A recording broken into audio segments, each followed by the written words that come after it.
in their football lives. A player just gets so many chances to strut on the stage of a bowl game and to savor its youthful pleasures.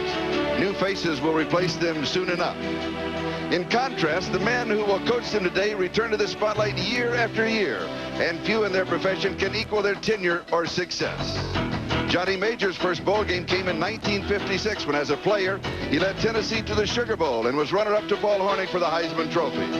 20 years later, he would coach a Heisman Trophy winner, Tony Dorsett at Pitt. That team went undefeated and sealed the national championship with a Sugar Bowl victory over Georgia. The following year, Majors returned to his native Tennessee and has been there ever since, taking the Volunteers to the postseason 10 times. Only 4 coaches have ever won more bowl games than Johnny Majors, and one of them will face him today. Nothing has come to symbolize Penn State more than Joe Paterno. He's paced its sidelines for more than 4 decades as an assistant and head coach. So many great performers have played for him. Franco Harris, Jack Ham, John Cappelletti, Kurt Warner, Shane Conlon. Paterno has been to and won more bowl games than any coach except the legendary Bear Bryant. 2 of those triumphs gave Penn State national championships, the last one coming here at the Fiesta Bowl in 1987. So today, these 2 veteran warriors will be going head-to-head in the 21st Fiesta Bowl.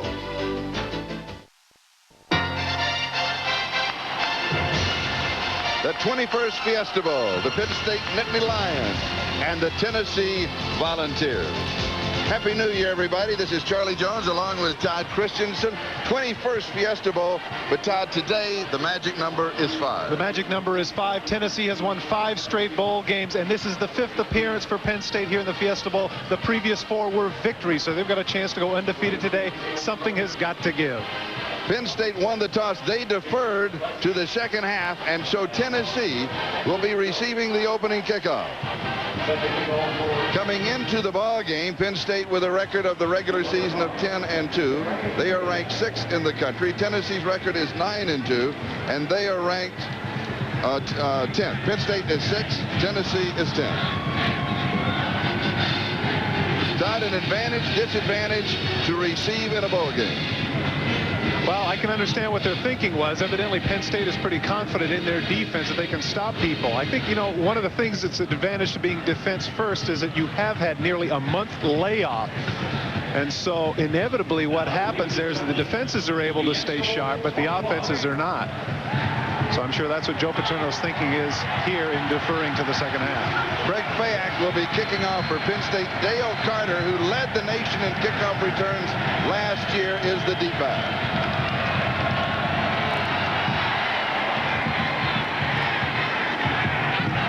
He fumbles it at the 1. He fumbles it again. There's a scramble for the ball. Penn State has it.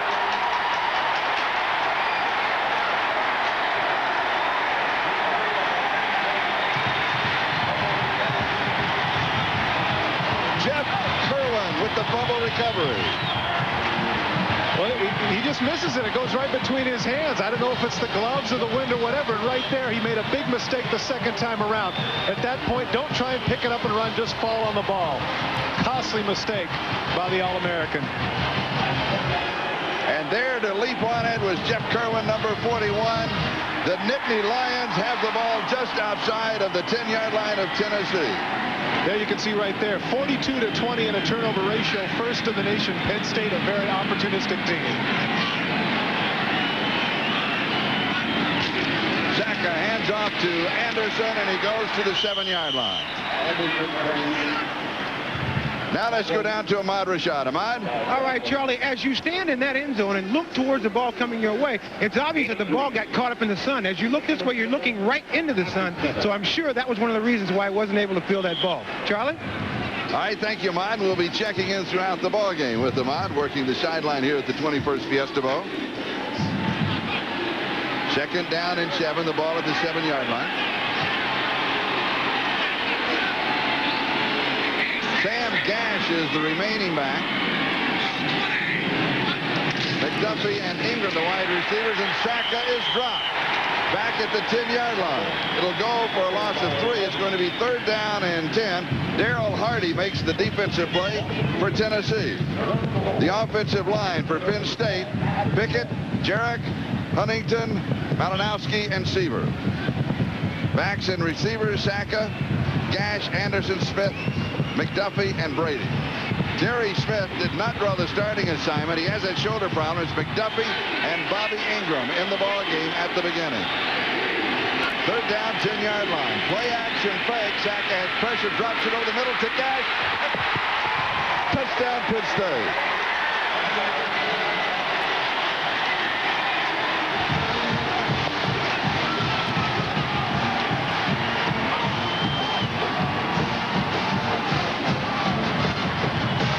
So the Nittany Lions, capitalizing on the fumble recovery on the opening kickoff, take the early lead. A delay route by the fullback. Watch the fullback come to your right screen. Look like he's blocking. Now all of a sudden sneak into the backfield. The linebacker, number 45, Sean Walker, bit the fake and wasn't able to get over in time to knock down Gash. Good job of play acting there on the part of Gash to get open for the touchdown. And the extra point is up, and it is good by Craig Fayak. And the score is Penn State 7 and Tennessee nothing.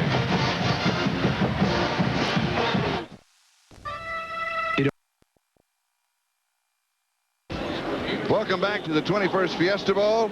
And the man who scored the touchdown, Sam Gash. Here's another look. Take a look at what Sam Gash does here. He is going to come to the left, look like he's blocking, and get caught up in the wash. Sean Walker right here is going to step to the left just as he tries to reach Saka's eyes.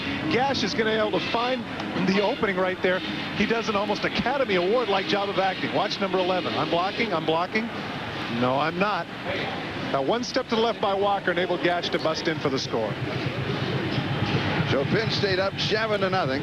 And we'll do it again. And that means that Fayak for Penn State will be kicking off, and Dale Carter again is the return man. Interestingly enough, this is the phase of the game that Joe Paterno was so worried about, the returning of this man, Dale Carter. And you can see he's shading his eyes. He's looking directly into the sun. You can also tell from the shadows on the field, and of course Ahmad told us about that.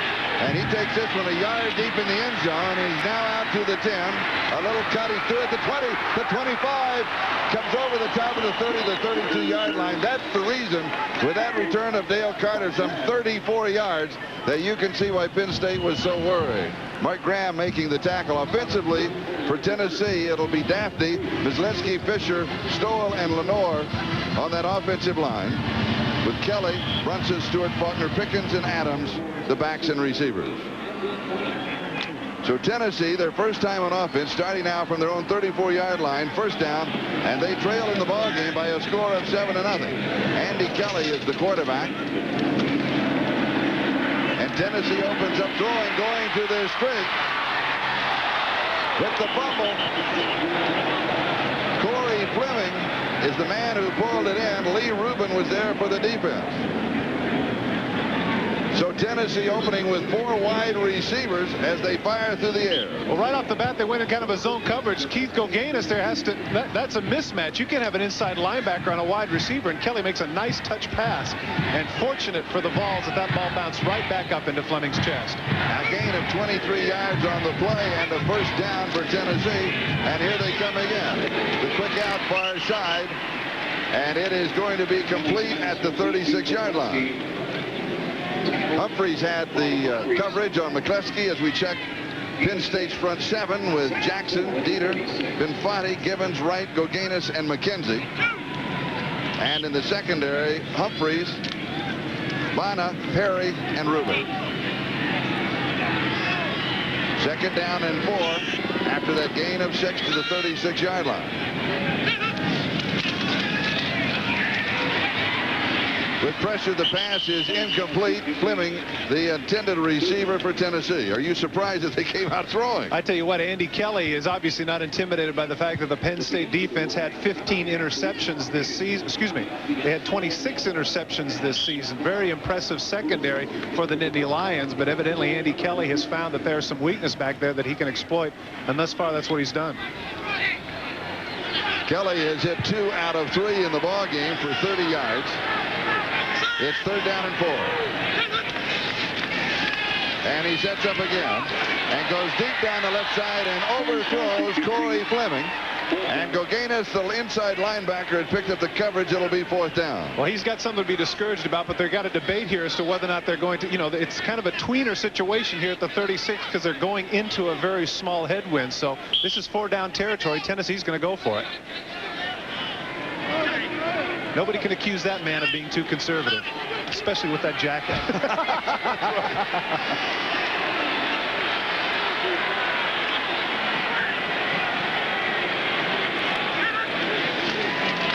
Oh, nice play. Kelly with a little pooch kick. Drops inside the 5 and will be down. It is touched and goes into the end zone. And it will be a touchback. They'll bring it out to the 20-yard line. And Tennessee had all kinds of opportunities. I believe that was Bernard Daphne. Big mistake here. You can see all the hands people. They know where it is. Now, why would Daphne have to come in and try and grab it? You've got all your wide receivers there like Faulkner and Pickens. Those are the guys that should touch the ball. Big mistake for the Volunteers.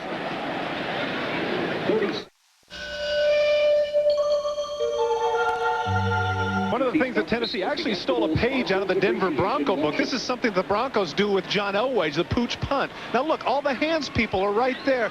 And Daphne, that's unfortunate that he has to come in there. You knew that the ball was going to die right there, and you can see the reaction of Johnny Majors. He can't be too terribly pleased. Oh, goodness. Oh, no. So Penn State, rather than having the ball at their own 4-yard line, will start from their own 20-yard line, 1st down. Penn State up by a score of 7-0. And Shaka comes out throwing. The pass is complete to Richie Anderson. And he is down at the 27-yard line, a gain of 7, so it'll be 2nd down and 3. David Bennett makes the tackle. As we'll check out that defense of Mims, Bradley, they're going to rule it incomplete and bring it back. Surlis and Smith with Hardy, Walker, and Fields, the linebackers. And in that secondary, Lincoln, Miley, Bennett, and Carter. So move it back to the 20-yard line, and it's 2nd down and 10. So now we have all the players set on the stage of the 21st Fiesta Bowl. And we have just over 12.5 minutes to go opening period, and Penn State out in front by a score of 7-0. Shaka with a screen to Gash, and he drops it. It is incomplete. It will be 3rd down and 10 at the 20-yard line. Ernest Fields was there for Tennessee. Take a look. You're going to see Anderson out here, tailback in the flank.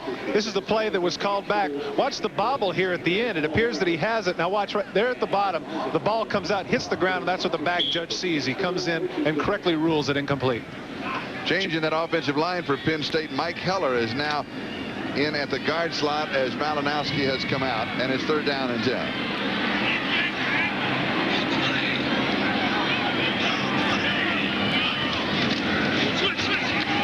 Shaka with the play action has pressure, and they bring him down. He's a tough man to bring down. He looks like a linebacker. He is 6'5", and now he weighs in at 230 pounds. He said he's about 5 pounds overweight. Mims and Bradley got him. Well, the Tennessee team has been sacking a lot of people this year, and Penn State, now we find out, is no exception. This is the 2nd sack already in the 1st quarter. And the major problem that the offensive coaches of Penn State told us was the offensive line. There at the bottom, you can see they gave up 39 sacks, the most they have ever done in a season. Consequently, the Vols' strength in the pass rush, you can see, with a single season record of the identical number. Doug Helkowski will be kicking. Dale Carter is the return man. Are you a little surprised? Do you realize in these 2 series we've had 1 running play? I am surprised. Oh, he sails a beauty. Carter takes it over his shoulder. He drops back to the 30-yard line. Little stutter step back to the 29, turns around the corner, up the sideline, and he's going to go out at the 38-yard line, 51 yards on the kick, back in a moment. Because of his fumble, but a lot of people don't realize this man is a finalist for the Thorpe Award, awarded to Dale Carter, that is, the best defensive back in the NCAA. And I think, he really made up for it on that last kickoff return, to 35-yarder. I think he's going to be back in sync now. Play action fake. And the pass is complete, far side from Kelly to McCluskey. And now let's go down to Ahmad Rashad. All right, Charlie, one of the big names in this football game today is Carl Pickens, the junior All-American wide receiver for Tennessee. He has opted to not go his senior year, to go into the NFL draft. I talked to him about the game, said, how what does this game mean to you? He said, well, it is the last time that I'll wear Tennessee orange, and it's also saying that I don't get a chance to play in the Senior Bowl. My last chance to show people what I can do. He'll be trying to do that during the course of this game. Charlie? All right, thank you, Mott. Here is Tennessee's first running play, and it is James Littleman Stewart who is the ball carrier. He's going to pick up about 9. It's going to be second down and short, as Gibbons and Rubin were there for Penn State. Well, in contemporary football nowadays, the pass sets up the run, and here's the delayed draw. You can see the blitz from the inside by Penn State linebackers leaves a gaping hole in the middle, and you were talking about Littleman Stewart, a true freshman who just missed a 1,000-yard season. And when I talked to them about that, I said, don't you want that 1,000 yards? He says, it's okay if I split up with the other guy, just so the team wins. Oh, what a guy. And Tennessee goes back to the air. It is Pickens down the sideline. And Derek Bonner stopped him. A gain of 19. It was 2nd and 1, and it's first down. Hey, Ahmad, if you're listening, I don't think he needs the Senior Bowl to prove himself. Take a look at this move after the catch. Simple hitch route. Watch the little funk here. Oh, yes. Just like Ahmad used to do it at the University of Oregon. You got to like this kid Pickens. My guess right here is this is a man who's going to be one of the first 10 picks next year in the draft. First down, 23-yard line. Looking right, he comes back throwing left, and it's Pickens again. And it has been the aerial attack of Tennessee so far, plus the one fumble, the recovery by Penn State, and the score that has underlined this ballgame. If it ain't broke, don't fix it. Comes back with the exact same play, and why not? Pickens is an Otis Taylor type receiver, 6'3", 200 pounds. The pros just love that kind of size. This is a guy that can go after and get it. And talking to the coaches there, he said, look, this guy's just not a speed guy. He's not just a big guy. He actually has great hands. Second down and 2. And now the second running play. It's the fullback, Mario Brunson, trying to pick up the short yardage and the first down. It's an interesting ebb and flow to the momentum, Charlie. Early on, of course, Penn State gets the gift touchdown. Now Tennessee is reasserting themselves. They're getting a little confidence, running off a couple of first downs. If they punch it in the end zone here, it's almost as if the first one didn't exist. First down at the 11-yard line. Play selection, 2 by ground, 7 by air. Now they come back to the ground as Little Man Stewart carries. When we were talking with James, we asked him, where did you get the nickname Little Man? He said, I got it from my daddy when he would bounce me on my knee, on his knee, and say, your daddy's Little Man, and it's stuck with him ever since. Well, anybody who has nearly 1,000 yards, 938, is no longer a little man in the offense. Unless Humphreys comes up and makes that shoestring tackle, we've got a tie score. Leonard Humphreys, the best cover man that Penn State has ever had, makes the stop. Tennessee with 2 tight ends on this offensive set. And a little timing pattern into the corner. And he is out of the end zone.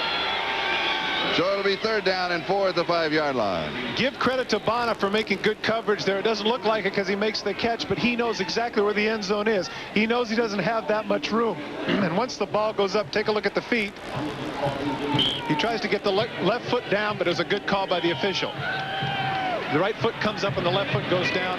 In college football, of course, you only have to have one foot in, but neither foot was down. Good coverage by Bonner, number 35. Tennessee takes a timeout. The score, Penn State 7, Tennessee threatening.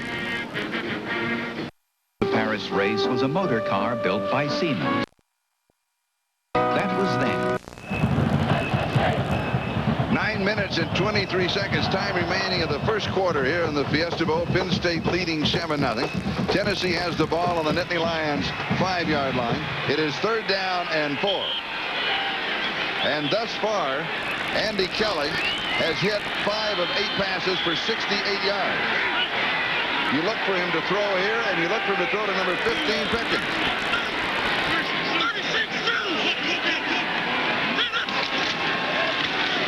Instead, he gives to Stewart,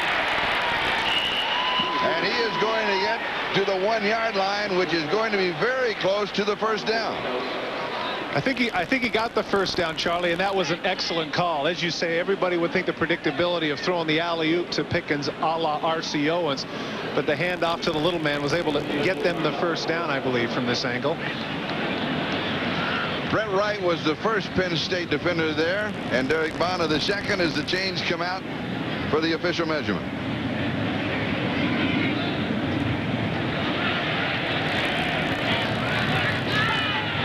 They are stretched and down. It is going to be shy by, as you can see, about 2 3/4 inches. Look at every single player down there. Everybody's motion, we're going for it, and that's exactly what they're doing. They're going with their big people. It is 4th down and inches for the first down. Now, do you go with James Stewart or do you go with the quarterback sneak? Now, I kind of like going with Mario Brunson. Look at the size of that guy who just came in here. He's a bruiser. Got their power eye in there. Well, what they're going to do, my guess, is that they're going to run behind Brunson. Brunson and Campbell, they're 2 fullbacks, 44 and 29. And instead, he goes with the quarterback sneak, just trying to lean for that 2 3/4 inches that he needed. And it is all the positioning of where the football was, and the linesman comes in and marks it. Charlie, you are absolutely right. It is an inexact science. Those are my words exactly. You got in my head. This is such an inexact science. How many times you've seen that happen where the quarterback, you saw by the measurement, what did he need? 2 inches? Yeah, you had to figure that he had to get a little bit of momentum. But then when the guy has to run in, maybe he doesn't run in a straight line. Maybe he weaves a little bit. Maybe he's unsure of where the football is placed.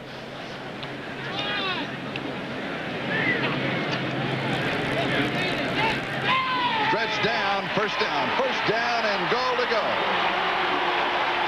He actually moves this a football length. Take a look right here. He does get it. Good call by the official. Which is 11 3/4 inches. A lot of times when the official has to sprint in, it's tough to see that angle because there are so many bodies, but that actually was a fairly accurate mark. This is the 10th play of the drive, and little man over the top has it. James Stewart has the touchdown as Tennessee pulls within 1 with the extra point to come.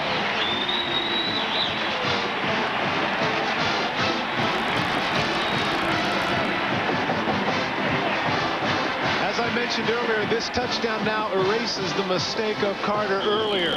Over the top, that was pretty close, but yes, it was enough for the touchdown. Now if they get the extra point, which this day and age is not exactly automatic anymore, we'll have a tie ball game and Tennessee right back in it. Stewart, 4 carries, 19 yards, a touchdown, and Bexford with the extra point, and we are tied at 7 with 8 minutes and 48 seconds of time remaining in the first period. We'll look down on the 21st Fiesta Bowl on an absolutely gorgeous New Year's Day. The temperature 63, and this is the view from the MetLife blimp. And our pilots today are Corky Belger and Hunter Harris. And Snoopy, of course, is watching over all of us. 62 yards in the drive in 10 plays. You know,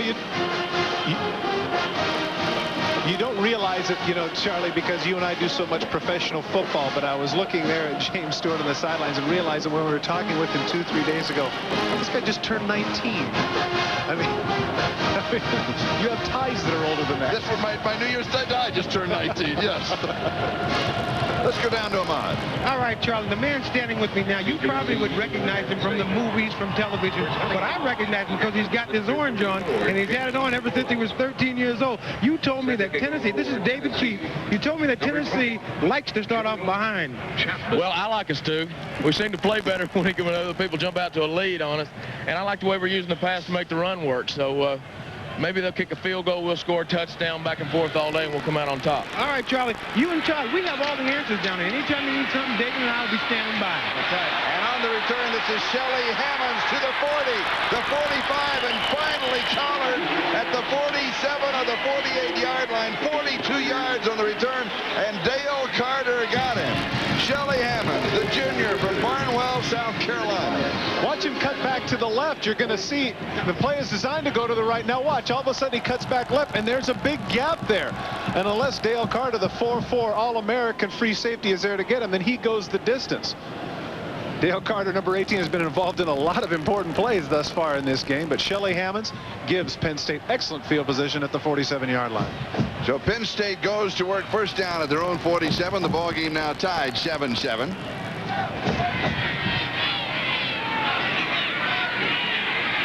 And coming over the top is Richie Anderson. He is airborne at the 50-yard line. How many times Mims brought him down? How many times do you see that? Look at the smile on his face. This is pretty good. I don't know if he's trying to do his Michael Jordan thing and prove that he's got a vertical, but at the 47-yard line, he just takes off. He sees some bodies there, and look at that. I love that. That's great. And he sails for 5 yards. It'll be 2nd down and 5. The ball at the Tennessee 48-yard line.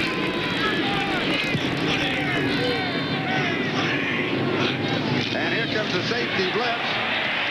Gash just slips it, but the hole is filled very quickly by Bradley, as it was Fletcher who was coming on the safety blitz. Well, they guessed And right he had in a that big situation. run, didn't he? Watch Carter come from the right side. He's going to knife in, and even though he doesn't make the play, he creates enough havoc. The Gash has to alter where he's going, and the pursuit's able to catch up to him in the form of 4 or 5 Tennessee tacklers. So the ball drops back to the Penn State 49-yard line, and it is 3rd down and 8. Shack at the throw, has pressure, and he is dropped at the 45-yard line. 3rd sack for Tennessee. Chuck Smith got this one. And he was ready when we talked to him a couple of days ago. Well, the quickness of the Volunteers is really wreaking havoc on the front line of Penn State. Watch him come up the top, just a quick move to the inside, and he gets right past the left tackle there, Paul Seaver, for the Penn State Nittany Lions. And as you mentioned, that's the 3rd sack, and we're still only in the 1st quarter. And as Chuck Smith was walking away from him, we talked to him after practice a couple of days ago, he turned back and says, "By the way, I'm taping the game. Do a good job." I would say that if we broadcast as well as he's pass rushing, then we'll do a great job. Here's the kick by Helkowski. Carter's going to take it at the 1-yard line. He does not like the fair catch. He does like the return. He's out across the 20. Has to step across a couple of players. Good return of 21 yards on the play. A flag is down. 54 yards on the kick. He managed 20 yards on the return. Well, that's a lot of trust that the Tennessee coaching staff has in that All-American to let him catch the ball on the 1-yard line. But quite frankly, he had a shot at going the distance. They had an excellent wall set up to the left, and his fake there initially enabled him to get open. We have a dead ball foul, personal foul. During the run back, we'll set the stakes, mark off half the distance, it'll be 1st down. We had a bit of a late hit that marred the return of Carter, but it appeared for all intents and purposes that he was heading to the right, then he cuts back to the left. How many times do you tell the guy, you got to let this go, but he feels it at the 1-yard line. Now he's coming right. Now all of a sudden, he bursts back to the left, and they've over-pursued. Now right here at the 20-yard line, that's an excellent play there by number 21, Shelly Hammonds, who earlier, of course, was the one that made the big return for Penn State. If he doesn't make that tackle, then Carter's got a long ways to run, and they'd have had much better field position. And of course, being a dead ball foul, they set the stakes for the 1st down at the 22-yard line. The line of scrimmage will be back at the 11 when we come back. We are tied at 7. Dead ball foul. Tennessee has the ball at their own 11-yard line, but it is 1st down and 21. And they have 4 wide receivers. It is Pickens again, this time across the 15. He'll be down around the 16-yard line as Bonner got him at that point. You know, Charlie, I'm wondering, you mentioned earlier that the defensive coordinator, Jerry Sandusky, for the Penn State Nittany Lions, said that the best cover corner they have ever had is Leonard Humphreys. So my question is, why is Leonard Humphreys on the left side when Carl Pickens is on the other side? Why isn't that man covering him man for man? Why haven't they made the switch? They did talk about doing that, and when we talked to Humphreys, he said he was all for it, but they wanted to stay with the basic defense that they've been running all year long and not make an exception in this case. Now Pickens already has 3 catches. Well, they may change their mind. He now has 4. Spins loose at the 30 to the 32, 33-yard line.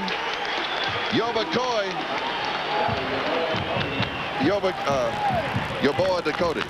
I knew I'd have problems with that name. Give Andy Kelly credit here. Pickens makes the fake, but look at him being pursued. Just before he goes down, Eric Ravati almost sacks him, but he gets the ball away. Nice 360 move by the 200-pounder right there to avoid Darren Perry, the hero back, and get some extra yardage for the Volunteers. from the 16 to the 33-yard line and the first down. And remember, it was first down and 21 back at the 11-yard line. Stewart through the middle, the 40, the 45-yard line. A gain of 12. First down for Tennessee. John Fisher, who told us that bowl games should be fun. The offensive center is the man who opened the hole. Well, the three-year starter here does a nice job on Ben Foddy, pushing him off the nose tackle, and all then he has to do is he has to beat the linebacker one-on-one, and that's what running backs get paid to do. Stewart having a big first quarter, first down for the Volunteers. At the Tennessee 45-yard line. Look at that total offense. 4 yards for Penn State, 126 for Tennessee. In case you missed the opening, fumble recovery, Pickens fumble. Penn State got it and scored in 3 plays. Stewart carries here into Nittany Lion territory. Yeboah Cody makes the tackle at the 47-yard line of Penn State. Charlie, you got to give a lot of credit to Phil Fulmer, the offensive coordinator for Tennessee. They've done a good job of mixing it up, and even though they haven't been running effectively early, because of the passes now to Pickens and to some of the other wideouts for Tennessee, they're starting to exploit the middle of Penn State's defense, and you can tell that they're on their heels. They don't know what's coming, run or pass. Stewart, 6 carries, 39 yards, and the touchdown. The ball game tied at 7-7. It is second down and 2. Play action. This one is thrown away. Kelly was simply out of time. This is a problem that he has had. Sometimes he's forced it to places that he shouldn't. This time he takes the coach's advice. When you have it, everybody's covered. Just get rid of it. Well, see, now what's happening here is that Jerry Sandusky, the very thing that he was concerned with is occurring. They're coming up 2nd and 1, 2nd and 2, and now they can go with the play action passes. And as you can see right there from the play action face, that put a lot of heat on the defensive line for Penn State because they don't know what to do. Should we walk back on our heels for the run, or should we pass rush? And then when they wait that long to pass rush, as you can see there, Kelly had plenty of time. Kelly has completed 7 of 11. Double lucky numbers, 90 yards. And here is Stewart for the first down. Keith Koganis with the tackle. You know, they've had the twin freshmen this year who have totaled over 1,600 yards, but the way the little man Stewart is running, I'm not sure Hayden's going to get his carries. If the whole idea is to go with the man that's hot, then as it looks right now, 33 is the man to get the ball to.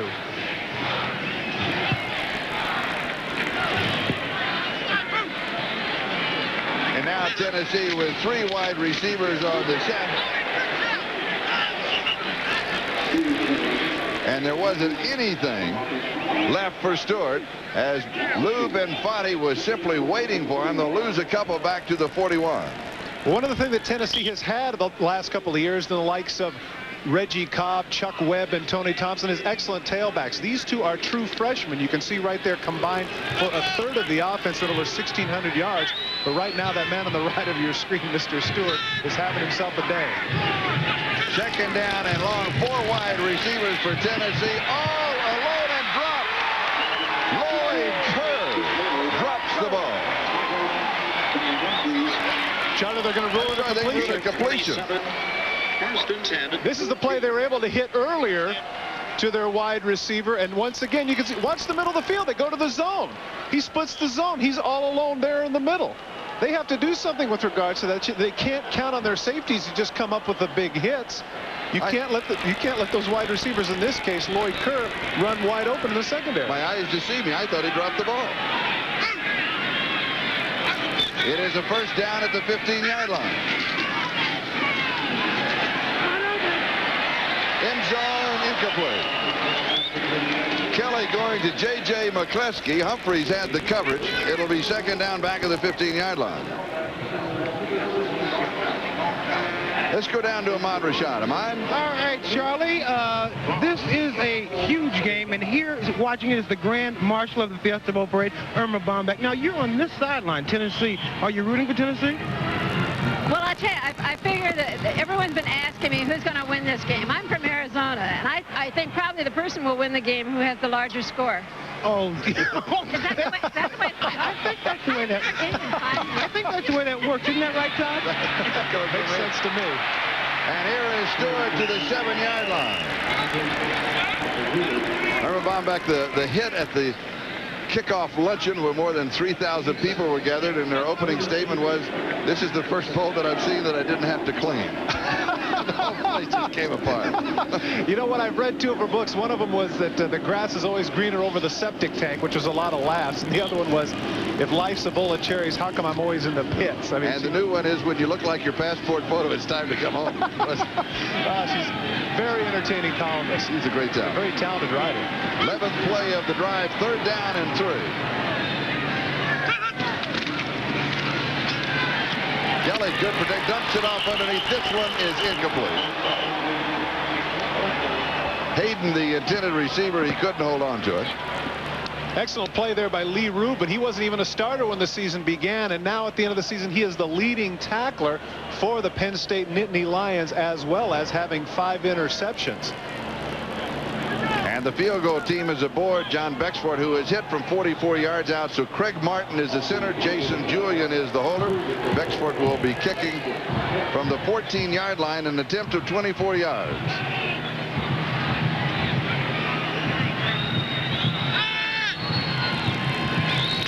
Good snap. It is down. It is up. And it is good. And Tennessee has the lead by a score of 10-7 with 1:42 left to go in the first period. Charlie, that's the closest I've seen in this first quarter. You could say that Penn State stopped the Nittany Lions to make him kick a field goal, but if you figure that the young man can hold on to the ball in that instance, they probably go in for the touchdown. I think Jerry Sandusky has to get with his troops and reassess what they're doing, particularly in the secondary. A lot of the zone coverages that they have are getting thwarted by Kelly, and the chess game that always goes on between the offensive coordinator and the defensive coordinator, in this case Fulmer and Sandusky. Fulmer's winning so far. Let's go down to Ahmad Rashad. All right, guys, you guys know that the Fiesta Bowl just doesn't consist of a football game. There's been a lot of various events taking place all week prior to today's game. Among them were yesterday's Fiesta Bowl parade, led by the Grand Marshal, Irma Von Beck, who had the line that it's the first bowl that she's seen that she didn't have to clean. Now, earlier in the week was Fiesta Bowl Ball, which featured the entertainment of multi-talented singer and dancer and also football fanatic Gregory Hines. And football wasn't the only sport involved in the week's festivities. The Fiesta Bowl basketball tournament took place in Tucson, where Arizona, our producer Tommy Roy's alma mater, beat Rutgers in Monday's final. And college football wouldn't be complete without marching bands, as the award-winning high school bands from across the country competed in the Fiesta Bowl pageant. And the kickoff to Penn State, Shelly Hammonds, it goes through his hands, out of the end zone. The touchback will bring it out to the 20-yard line. I didn't get a chance to see it, but I understand Gregory Hines put on quite a show. Yes, he did. Yes, he did. He was exceptional. So Penn State now trailing in the ball game by a score of 10-7, and Todd, they have been unable to generate any kind of offense, and they've had to operate without one of their great wide receivers, Terry Smith. He has shoulder problems, and we're trying to get a complete update on the situation, but that tells the story. 174 yards in total offense to 4. Well, if he is not able to play today, that's going to be a major loss, because that man caught 55 passes for 846 yards and 8 touchdowns. That 55 catches is the most in the history of Penn State for a wide receiver. Zaka throws the pass, is incomplete. He was going to Richie Anderson. Let's go down to Ahmad. All right, Charlie, I just spoke with Jerry Smith, and he said he will not be playing in the game today because of a shoulder injury that he has sustained. So he's out and won't be a part of this Nittany Lion offense. Well, that's a big loss, as you were pointing out, Todd. Well, that's really a big loss because, as we pointed out earlier, this is the first time in 10 seasons that Penn State has passed more than they have run. And so, you know, integral to the success of their offense has been Terry Smith and O.J. McDuffie, and that's a major loss for Penn State. Shaka with a play-action fake pass is incomplete to the tight end, Kyle Brady, and it will be 3rd down and 10 at the 20-yard line.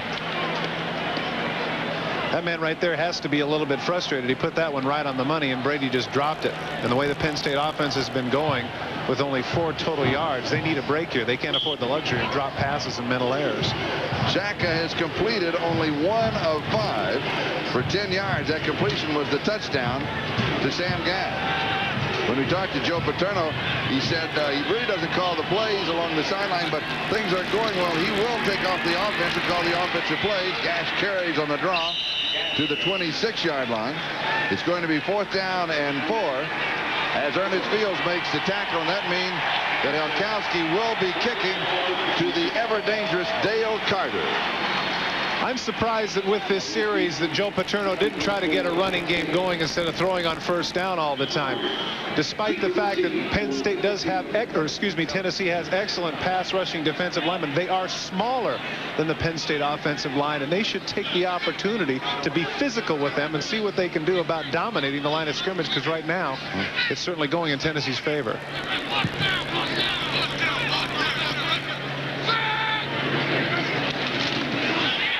Elkowski has pressure, gets it off. Carter drifts back, looks into the sun, takes it at the 29. He's to the 30. Good coverage by Penn State. They will stop him around the 31 or 32 yard line. Let's see where they mark it as a tackle. Well, it actually took him back to the 29. It was Brian Mosier who got him. Joe Paterno, when we talked to him, we asked him about the passing game. Hadn't been working, but he said he has a good quarterback in Sacco. I know we got a big league arm, big league quarterback, and we had wideouts, and we were a little shaky with the offensive line, so I said we better spread them out a little bit until that offensive line gets better. So we decided we were going to throw it early, and then we got pretty good at it and got to like it. And we may even throw more next year. Who knows? I may get old, you get senile.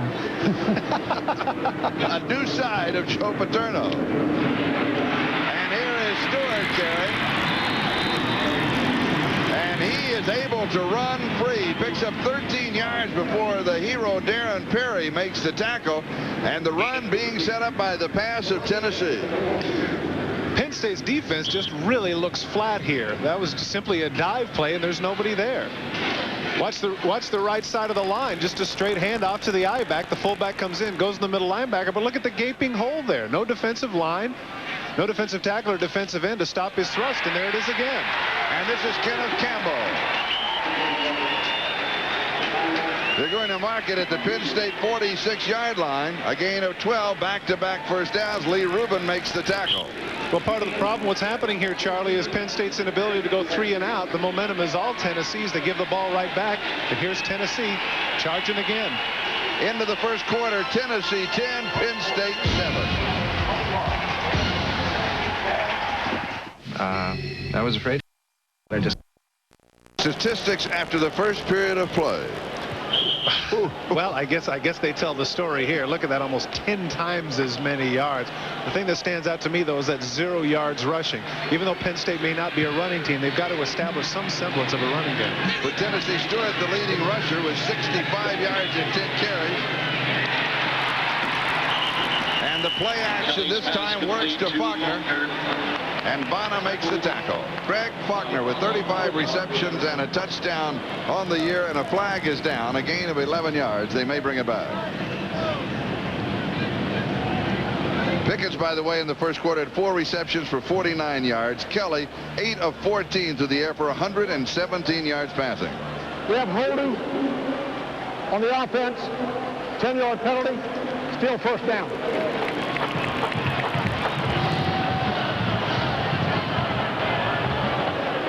Interesting, in the collegiate game, instead of the line of scrimmage, it goes from the spot of the foul. So we're going to have first down and approximately 24. Total loss of the yardage, 14 yards. First and 24 at the Tennessee 40.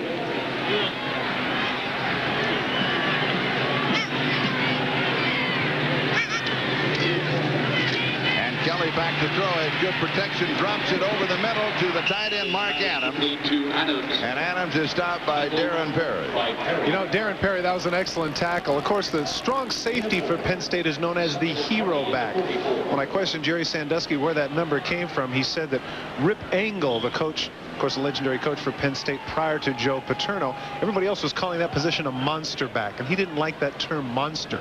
And so he said, I wanted something that was had a little more flair, a little more drama to it, and so the strong safety for Penn State's known as the hero. Tennessee leading 10-7. Play action, rolling left is Kelly. All the time in the world. Now he gets pressure, throws back right into coverage, and it is incomplete. Did he catch it? It was Stewart along the sideline, and he caught it over the shoulder of a defender. And it'll go for 10. The misdirection, the counter boot is what this is. He fakes the counter, comes back, and look at all the time that Kelly is going to have. Fakes to Stewart on the counter. Great blocking up front. He rolls out all sorts of time.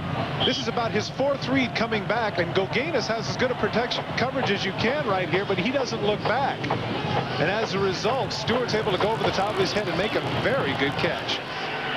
And so the ball now at the Penn State 46-yard line. And it is 3rd down and 10. Pushed down to McCluskey at the 33-yard line of Penn State. J.J. McCluskey from Knoxville, and a gain of 13. This is a nice job. What they do, they isolate him on Humphreys. 3 wide receivers to the right, 1 to the left. He has the hook pattern. It's up to Humphreys. Can he make the play or not? And in that case, the 2 number 6s, the orange one wins. And speaking of Knoxville, the legendary broadcaster Lindsey Nelson at home watching the ball game. And enjoying, of course, the offense of Tennessee. It was nice of him to lend one of his jackets to Johnny Majors. Yeah. Stewart, the ball carrier. Used to love to look at those sports jackets. That would wake you up, no matter how early that game was. Be sure to stay with us all day New Year's Day here on NBC. Championship Wednesday concludes with a primetime showdown from Miami at the Federal Express Orange Bowl. The #1 University of Miami Hurricanes face Big 8 champion number 11 Nebraska in the battle to determine the national championship. And of course, following the fireworks of Tennessee, this is Pickens down the sideline, and he is out at the 20-yard line. Bonner got him. Once again, I often wonder what the situation is here. You know, you can't tell me that this is your best guy and then isolate him on people that are secondary people. That man right there is arguably the best wide receiver in the NCAA, and take a look at the number of first-rounders. He will follow this group. First-round receivers from Tennessee in the National Football League. That's an impressive list, and that man is next. And in the ballgame, 5 receptions for 58 yards and a first down at the Penn State 20-yard line. And this one is incomplete. Pickens, the intended receiver. Rubin was there, and it'll be 2nd and 10. Having been a wide receiver, oftentimes you feel like you can style and come with a one-hander. I think he had enough room to extend both hands. Comes back to the left. Let's see. Yeah. He didn't come up with the right hand. He tried to one-hand it, and Rubin does a nice job of having him by the legs. He looks for the call, but there's none coming. Was there contact where the ball got there? Incidental. Good play by number 39. 2nd and 10, 20-yard line. Tennessee leads by 3, 10-7. We're a couple of minutes into the 2nd quarter. And it is incomplete. Corey Fleming, the intended receiver, and it's going to be 3rd down and 10. Still at the 20-yard line. In the Peach Bowl, East Carolina, the winner, 37-34. Hall of Fame Bowl, Syracuse over Ohio State, 24-17. Citrus, California, 37, Clemson, 13. In the Cotton Bowl, Florida State 10, Texas A&M 2. And no score in the Rose Bowl.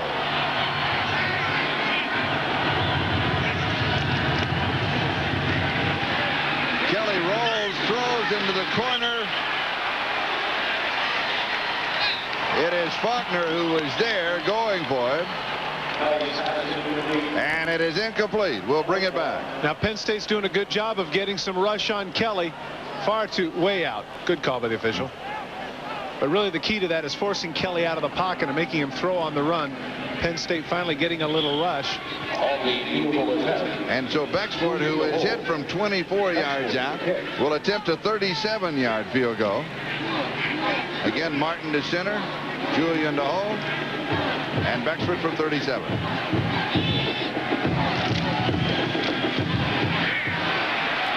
And it is no good. He misses wide to the right from the 37 yards away. Tennessee still leads by 3. Saka's numbers, whatever we have, Saka's numbers, and then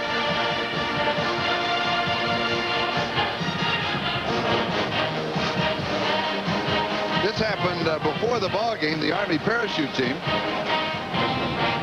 And they came in, the band was still on the field, had to go right into the corner of the end zone. And it was a very impressive landing. 12:44 time remaining in the first half. Tennessee leading Penn State by 3, 10-7. And Penn State has the ball at their own 20-yard line, first down. In first downs, Tennessee has 13. Penn State has only 1.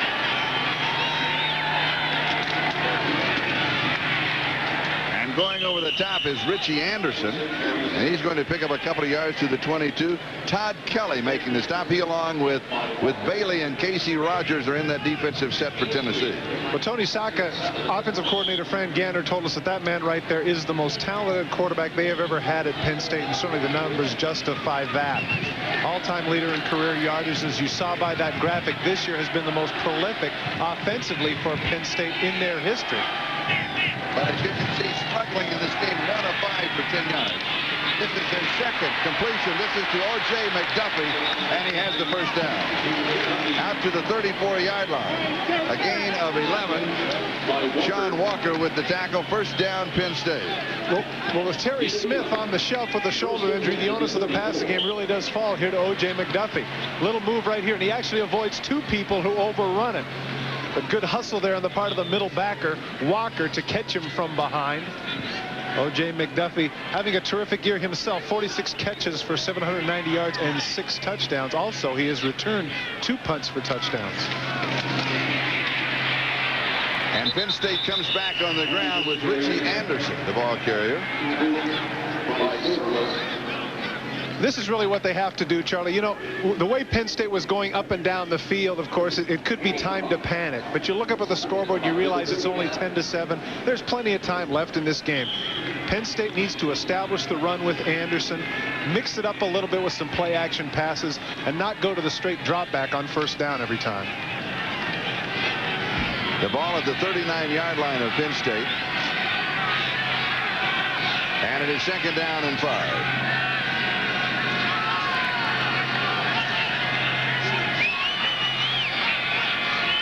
Saka taking a lot of time. Now his pressure rolls out to the right. And he's going to step out just around the 35-yard line. So he's going to lose 4 on the play. It'll be third down and 9 as he was being chased by Sean Walker. The one drawback of Saka, as witnessed by both the offensive coordinator and Joe Paterno, was to admit to the fact that he's not the niftiest guy in the world at 6'5" and 225 pounds.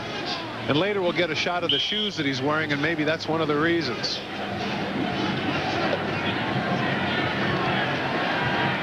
Get a chance to see, this is my description. I'm telestrating these shoes that Saka wears right there. And if you want a second opinion, they're slow. Man, oh man, those look like gravity boots. Third down and 9. Saka has pressure. And he throws downfield, and it is incomplete. Bobby Ingram, the intended receiver, will be fourth down. Well, you can hear the cheer of the Tennessee faithful. It looked like Penn State might have had something going there with the first down to McDuffie, but Tennessee strengthened and pursuing Saka all over the field, making him throw, going to his left. All he could do was throw the ball away. And now Penn State has to punt. And Doug Helkowski will be kicking to Dale Carter, the ever-dangerous return man.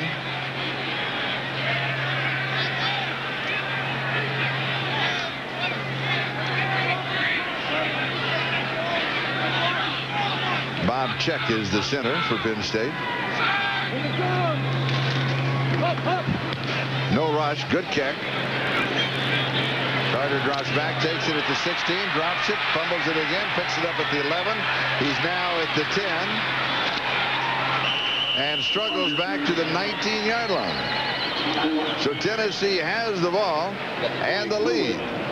You can't use the excuse of the sun, because now it's going a different direction. He kind of goes side saddle like a center fielder trying to shield himself. But twice he isn't able to pick it up, and he's not able to give them the field position that they would have liked. Tennessee 10, Penn State 7. Beers, who reminds you friends know when to say when.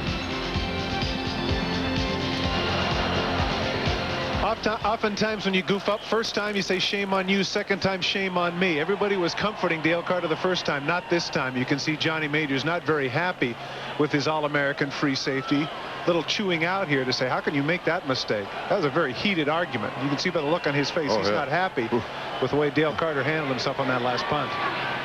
Tennessee has the ball, first down at their own 19-yard line. They lead in the ballgame 10-7. And Aaron Hayden makes his first appearance in offense, and he has 5 to the 25, 6 to the 25, right with the tackle. Let's go down to Ahmad. All right, Charlie, here I've found a very good friend of mine. This is Woody. Actually, it's Smokey. See, the other Smokey they had, he passed away this last year, so Woody is sitting in for him here. He's got Smokey on the side, but he's a good old dog. He's a blue tick hound, and you know Smokey Ahmad, might just go hunting or fishing. Ahmad, do you know who's behind you? Who's that behind you there? What,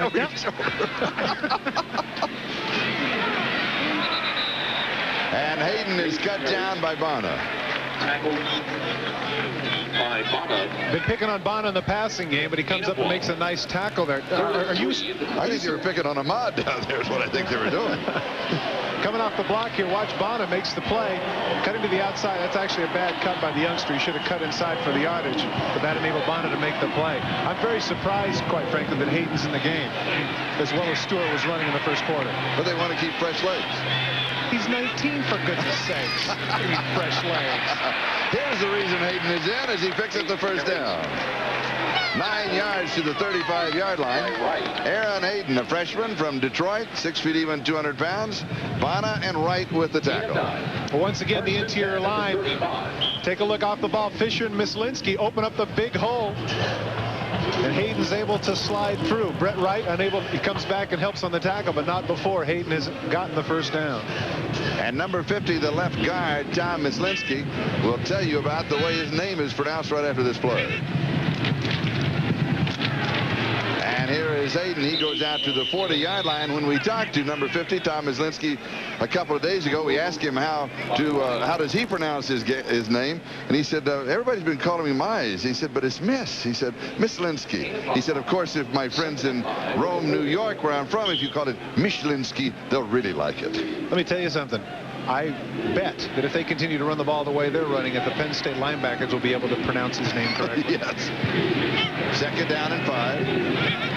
Hayden with the last 4 carries in a row, now 5 in a row.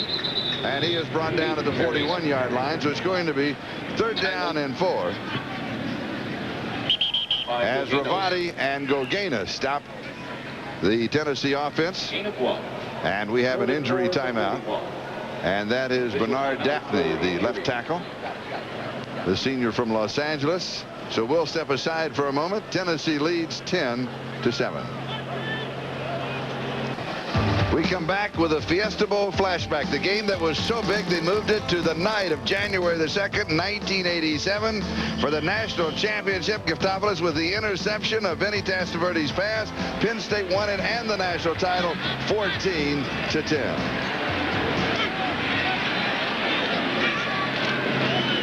3rd down and 4. And Hayden is going to be stopped at the 43-yard line, so he's going to get only 2. It'll be 4th down and a couple, and Tennessee will be kicking, and it was Jim Dieter who made the stop. Well, that's big for Penn State. Counter trade, standard play, started with Nebraska, made famous by the Washington Redskins, but Jim Dieter, the nose guard, penetrates, makes the play, forces Tennessee to punt.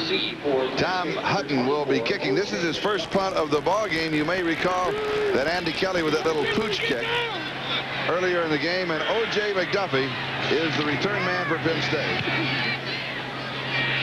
And a left-footed walk-on freshman kicker. And a good return for O.J., named by his grandmother for O.J. Simpson. 36 yards on the kick, a 12-yard return, and Reggie Ingram makes the tackle. Well, that's too bad. He ran into Brett Wright, his own man, or else he'd have had even more yardage. He cuts to the inside. Hits number 47 in a white jersey. Otherwise, because of the low punt, he had a head of steam going. Watch him cut up the middle with the low punt. They're not down as quickly. He evades the first down. Now watch him run right into number 47. If he can cut to the left, you can see there's nothing but grass ahead of him. Penn State first down the ball just shy of their 30-yard line, 35-yard line. And Sam Gash, who has scored Penn State's only touchdown, is the ball carrier, and he's going to pick up a yard, maybe 2 on the play. It'll be second down as Fields and Kelly make the tackle. And we'll be moving on this Saturday to the AFC Divisional Playoff, the Houston Oilers and the Denver Broncos, 3:30 p.m. Eastern Time from Mile High Stadium in Denver. And then on to Sunday, Kansas City and Buffalo at 12 noon Eastern Time, the other AFC Divisional Playoff. I think, Charlie, that people shouldn't be already mailing the AFC Championship trophy to Buffalo. I think that those teams are going to be very competitive with them. Here is the screen to Anderson, and he picks up the first down. A flag is down back at the 36-yard line. Well, I think Penn State was able to draw Tennessee offside, so they'll certainly let this one go. A gain of 11 yards on the play, the first down if it stands. Floyd Miley with the tackle. Offsides on the defense. The penalties declined. Dale Phillips, the referee, heading up our officiating crew from the ACC that have 184 years of experience. They have worked 29 bowl games coming into this one. Sackett does a good job of keeping his head steady. Oftentimes the referee might call the quarterback for that and changing his cadence and moving his head, but he didn't do that. Anderson on the screen, able to take some people with him, gets the first down for the Nittany Lions. Just outside the 48-yard line, their own side of the 50. 6.5 minutes time remaining in the first half. Penn State trailing by 3. Sam Gash is nothing there. We talk about the Tennessee offense. Well, their defense has completely shut down Penn State. Well, Casey Rogers was able to get the penetration there. Again, the struggling offensive line of Penn State. Trying to get the running game going right in the middle. There's nobody there. Nobody even touches him. And he's followed by about 4 or 5 other orange shirts, which indicates the fact that the offensive line is not doing the job. Number 99, Casey Rogers for Tennessee was there. Penn State rushing 12 carries, a total of 8 yards. 8 yards. 1, 2, 3, 4, 5, 6, 7, 8. That's it.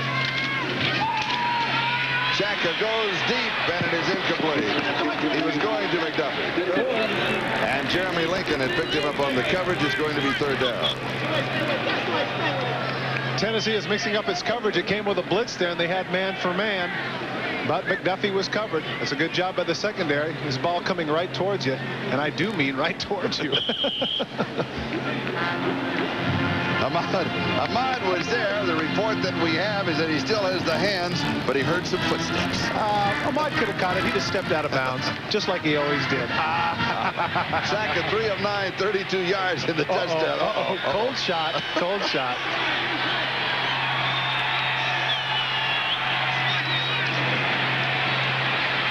Shaka's pass is incomplete. And it will be fourth down.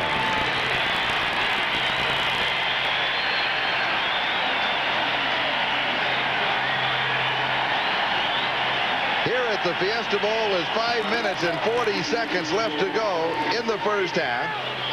Penn State scoring first on a 10-yard pass, and that followed Jeff Kerwin's fumble recovery of the opening kickoff to Dale Carter, and then Stewart scored for Tennessee. They added the field goal. It's 10-7.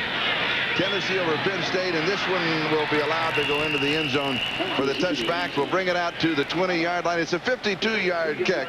We'll step aside for just a moment. 5:31 time remaining first half. Tennessee leads 10-7. This is Charlie Jones, Todd Christensen, and Ahmad Rashad. The Tennessee on offense starting from their own 20-yard line. James Littleman Stewart, who has scored the touchdown for Tennessee, is back in the ballgame. The report on Bernard Daphne, who was injured a moment ago. It's a sprained ankle. He's had it before. He's got it again. He can return right now. Rodney Gordon has replaced him at that spot. And Kelly rolls and throws, and the pass is complete far side to Craig Faulkner near the first down markers. Be about a yard shy. It's going to be second down and 1 at the 29. Tennessee has been making a habit here of this misdirection play action. Faulkner cuts up the field, looks like he's going out and up, and all of a sudden comes back quickly. And why is a linebacker at number 58 on a wing back? That is certainly a mismatch, and Kelly does a nice job of finding it there in the secondary. Second down and 1 at the 29-yard line. This Tennessee offense has been virtually unstoppable by Penn State in the first half. And here is Mario Brunson. He's going to get a couple of yards. More importantly, from Tennessee North Stewart, he is going to pick up the first down at the 31-yard line.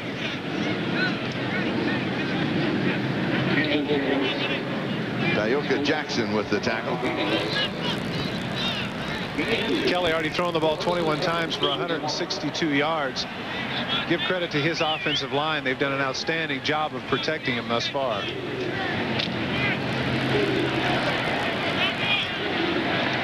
Kenneth Campbell is the fullback. Stewart is now the tailback in his offensive set. A little fake to the pitch out. Kelly comes back, goes deep into double coverage. It's caught by Pickens. What a throw! And what a catch by Pickens in traffic. Well, now you can see the reaction of Pickens. He got himself a gift. Andy Kelly just put a laser beam right on his hands. This is actually excellent coverage. And you can see by that smile on his face, he knew he got one. Fakes to, looks back to the left. Pickens all alone. Look at the coverage here. Vaughn is right there with him. Reuben comes over to help. Look at where the ball is. Right on his hands. What a terrific throw by Andy Kelly. And a gain of 28 yards to the Penn State 41-yard line. The second back through is Stewart to the 35. He picks up 6. It'll be second down and 4. And it was Reggie Gibbons with the tackle.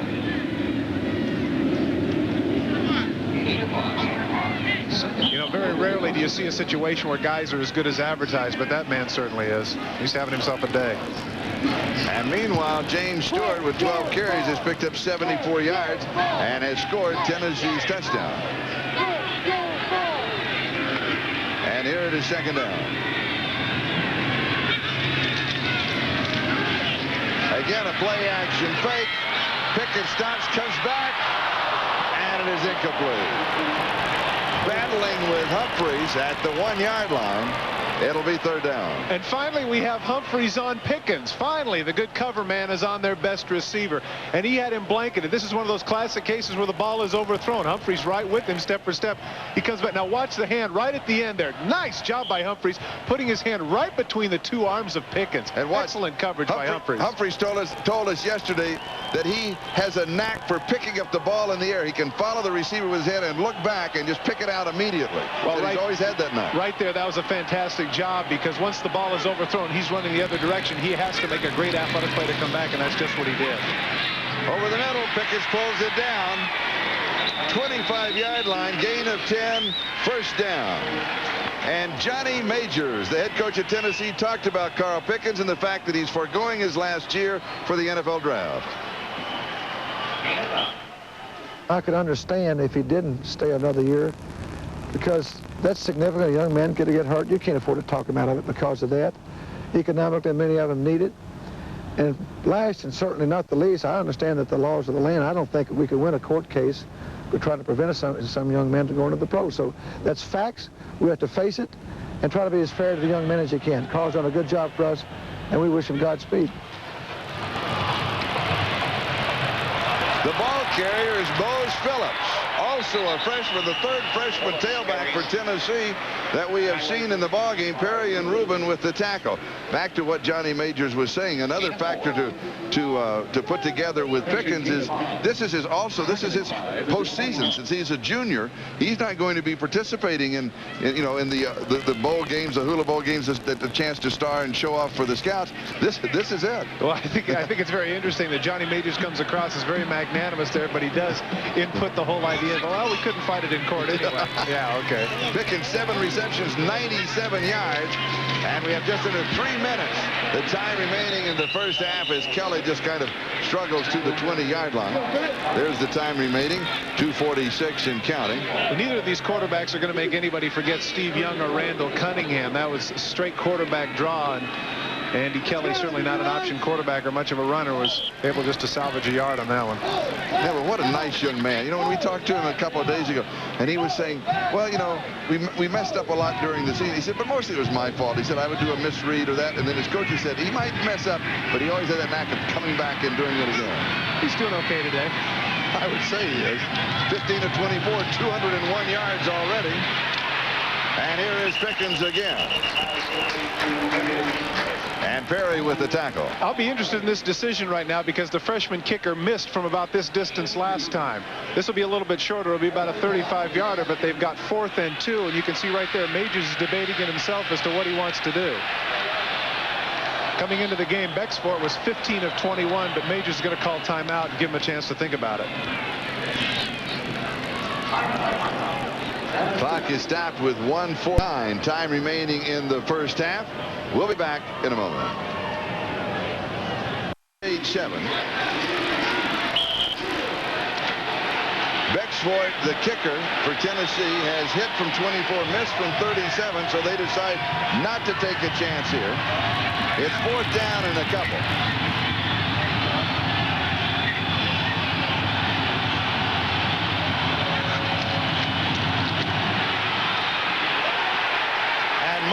Phillips is stopped. Tyoka Jackson and Lou Benfatti and Keith Gogena. And Penn State takes over on downs, but during that drive, I'll be interested here, Charlie, when he goes to the sidelines, what his coach talks with him about or if he gets chewed out. It looked for all intents and purposes like Andy Kelly audibled on that play there at the line of scrimmage. And you didn't give yourself much of a chance on 4th and 2 by just handing the ball to the tailback, a 3rd-string tailback at that, on a 4th down crucial play. I'm very surprised at that. But to finish out my thought on that drive for Tennessee, Carl Pickens now has run his total in the first half to 8 receptions, 100 yards receiving. Penn State from their own 18-yard line. They have a first down, and Richie Anderson is swarmed under by Tennessee. Bailey and Fuller making the tackle. Well, Tennessee's defense has just shut them off. Well, and it also shows that right now Tennessee should be using its timeouts, because I think that Penn State is going to be content just to let the clock run out, being totally outgained in the first half and still only being down by a field goal. I'm surprised right now Johnny Majors isn't using them. I think maybe after this down they're going to use a timeout, assuming that Penn State runs the ball. 2nd down and 11, a loss back to the 17-yard line. Anderson dropped by Fields. And another loss. It will be 3rd down. That's Ernest Fields, the linebacker. Well, Penn State actually gets a break here because of the official timeout. You can see that Fields, their leading tackler with 116 tackles, able to penetrate right there. And actually one of his men just came by and caught him on the left leg. Oh, that's too bad. That was a fluke play. If we get a chance to see that again, John McDonough, our director, at the end of the play when he makes the tackle, his own man is going to come by and flick his left leg. Take a look. The pursuit comes by Chuck Smith. Watch that left leg. Right there. Right there. That's a hyperflexion of the left knee. I can attest to that because I had one personally. And that's what it is. That's a hyperflexion. Watch the left leg. Watch his left knee. Now watch it get flexed over right there. Ouch. Just get bumped in there. It's flexed a little bit too far. It's either a quadricep or a medial collateral of the knee. Ernest Fields, as I mentioned, their leading tackler this year with 116 tackles against Notre Dame in that great comeback game where they won 35-34. He had 15 tackles against the Golden Domers. Really a nice man, too. Penn State's last 5 possessions, punt, punt, punt, punt, punt. 3 and out, 3 and out, 3 and out. Yeah, they just said he's all right. And right now, Charlie, they'll be fortunate just to do that. They've had 2 running plays, and they've got a net of -5 yards. 3rd down and 14. Maybe right at halftime. We'll get him.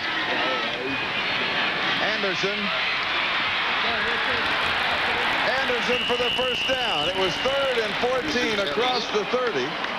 Dale Carter with the tackle. And Penn State has the first down. Aren't you a little surprised there on these last 2 plays why Johnny Majors didn't call a timeout? Deep in their own territory down there, they could have forced him to punt, get it in midfield, and at least get into field goal position? I was surprised. Now Penn State has called for a timeout. Are you surprised with that? No, I feel like now that they figure that they're within 40, 45 yards of getting in field goal position, but Saka hasn't exactly had the hot hand. I think that Penn State should be content just to run the clock out the way things have been going, regroup a little bit at halftime and come out because they're going to receive the kickoff as a result of deferring in the first half. unofficially, at this point in the ball game, total offense for Tennessee, 324 yards. 324 yards. For Penn State, 51 yards. Here's a bit more significant statistic, however. More than that one? Yes. And there's only a 3-point difference. Tennessee 10, Penn State 7. That's all that matters. That's right. We heard it from Irma Bombeck herself. And if anybody knows about football, it's Irma Bombeck, all right? She said the team with the most points wins. That's right. She has it covered. That's it. When we talked with Joe Paterno, I asked him, how much longer do you want to coach? And he said, till I'm 70. That's another 5 years. He said, maybe longer. So I talked to my assistants. They'll tell me when I've lost it. No joke. No, they won't. They won't. They will They're not going to tell you, Joe. Absolutely not. First down at the 32-yard line. Saka has pressure, steps away, steps back. Little kind of shovel pass to Drayton. Miley was there for the defense. We've got 15 seconds left in the first half. This is where Fran Gantner, the offensive coordinator, really has to think about it. You can see him right there standing next to Saka, kind of rolling his eyes, the man with the headset with the right earphone up on top of his right ear.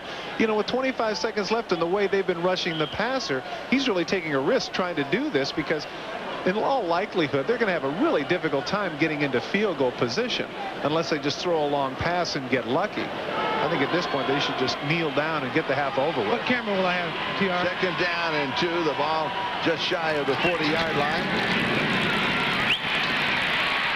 Saka throws. Pass is complete at the 49-yard line. Drayton pulls it in.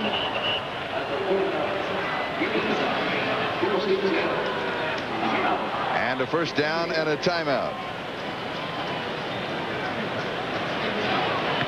Of course, coming up this afternoon, the Orange Bowl to follow the Fiesta Bowl. Miami, as you see, of course, in the AP rankings, rated #1. A victory there would decide the national title. They play Tennessee, number 11. You're watching Penn State, the 6th-ranked team, challenging Tennessee, the 10th. And Tennessee is getting all of the best of it in the first half. And, of course, the Federal Express Orange Bowl that follows us, #1 Miami against number 11 Nebraska. And at halftime, Gale and Paul. It's kind of a new duo. Yes, it is. That is what I call an eclectic mix. The wit and wisdom of Paul McGuire. And the beauty of Gale Gardner. Stately grace of Gale Gardner. Did you like that? I like that. I thought you did. Well done.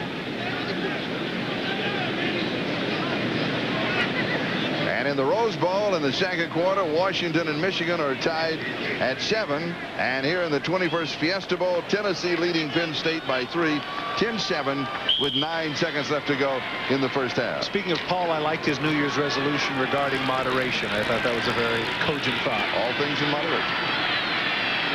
And glad that he is healthy and back with us. Jacker with that pressure. The pressure from Chuck Smith and Chris Mims and Todd Kelly has been constant. And Chuck Smith told us that he was going to he said, I'll get a sack, I'll go over and I'll talk to Ahmad on the sideline. And he said, if he doesn't talk to me, I'll go back and I'll get another one. Then I'll come talk to him. Well, somebody who's going to have to do some serious coaching here in the second half is Coach Anderson of the Penn State Nittany Lions. The offensive line has just struggled. Whatever it is they've attempted to do with the stunts of Tennessee, it just has not worked. And Saka has been spending the whole time running for his life. Second down and 22. The ball at the 37-yard line with 2 seconds left to go in the first half. It's an interesting conversation.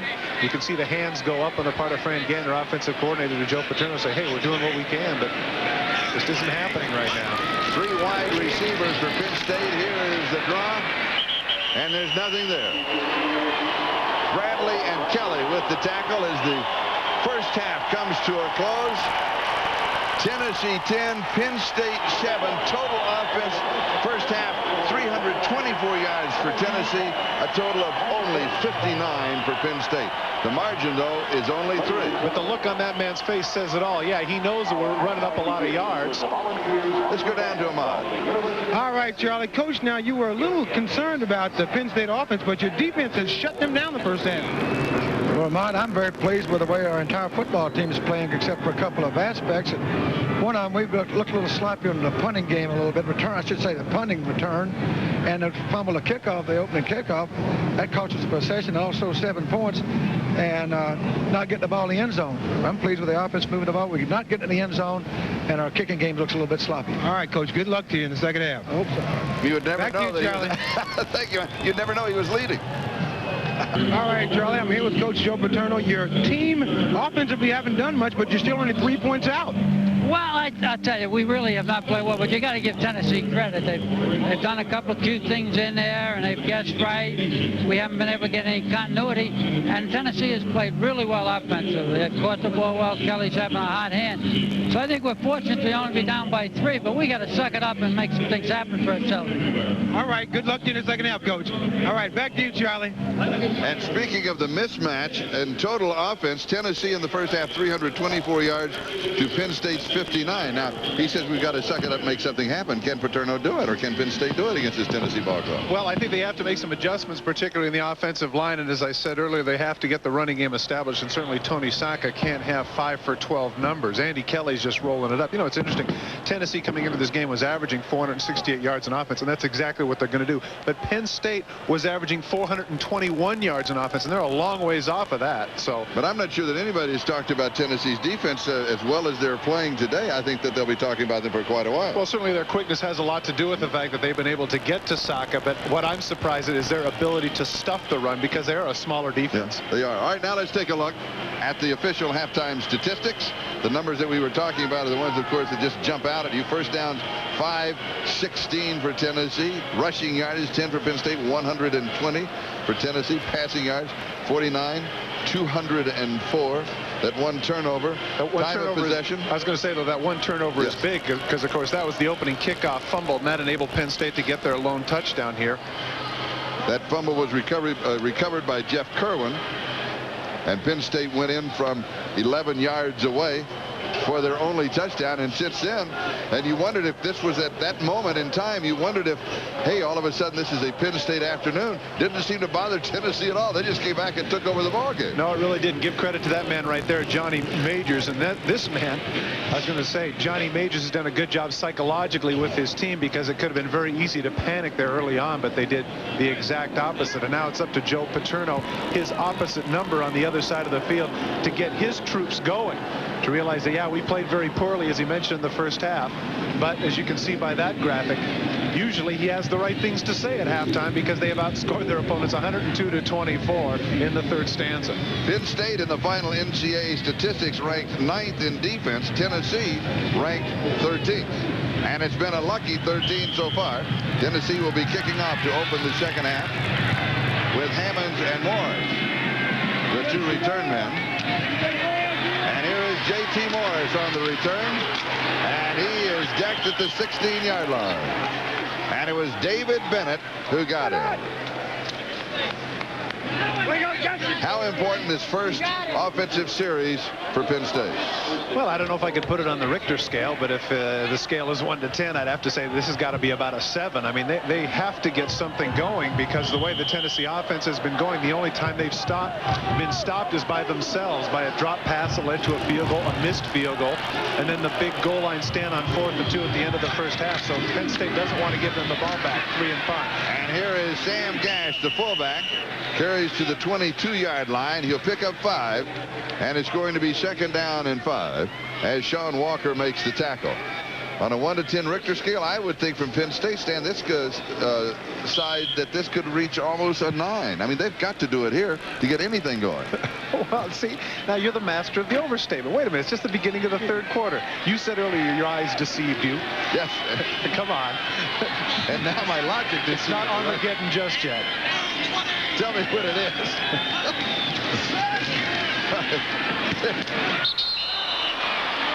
And it is incomplete to McDuffie. Darrell Hardy for the defense. Third down and 5. O.J. McDuffie tried to make the move before he had the ball. Going to hit him right in the chest. He wants to make the quick move and avoid the defensive back. And right there, see his look, takes his eyes off the ball and drops it. Not real happy with himself.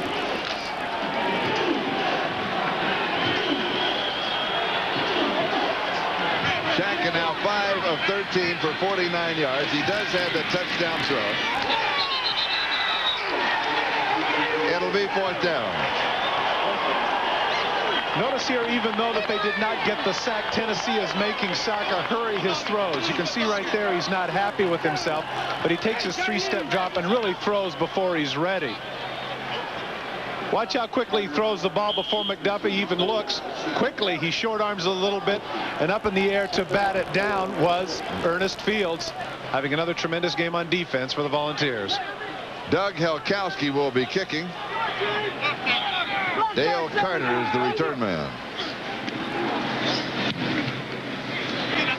Good kick. Carter backpedals to the 24.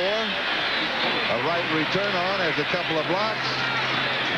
And it's spun down at the 32, maybe the 33-yard line by Brian Mosier. 53 yards on the kick, 7 yards on the return as we look down from the MetLife blimp, flying at an altitude of 1,200 feet to bring you these shots here at Sun Devil Stadium. So Penn State starts the second half where they ended the first half. They were unable to get any offense going. And Tennessee, with their first offensive possession of the second half at their own 32-yard line. Tennessee up only by 3, 10-7. Now, if Tennessee drives the length of the field and scores, I'll come back to you and say you were right when you said it was a 9 on the Richter scale. Kelly's pass is complete to Faulkner. At the 40-yard line, a gain of 8. It'll be second down and a couple. Darren Perry had the coverage. Because of Carl Pickens, Faulkner doesn't really get the notoriety that he deserves. Kind of a possession-type receiver. Once again, the out-and-up move comes back to the ball. This is actually a good catch. Look at his body going a different direction. Kind of an Elgin Baylor move there with body control midair to come back and make the catch. He told me, though, he does not like to be called a possession type. I'm a quick speed receiver. Yeah, right. Okay. That makes you happy, Craig. A gain of a yard. It'll be 3rd down and 1. James Stewart, the ball carrier.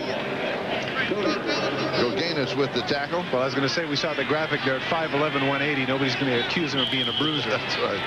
Stewart, by the way, in the first half, 12 carries, rushed for 74 yards and the touchdown. Daphne still walking it off. 41-yard line. 3rd down and 1.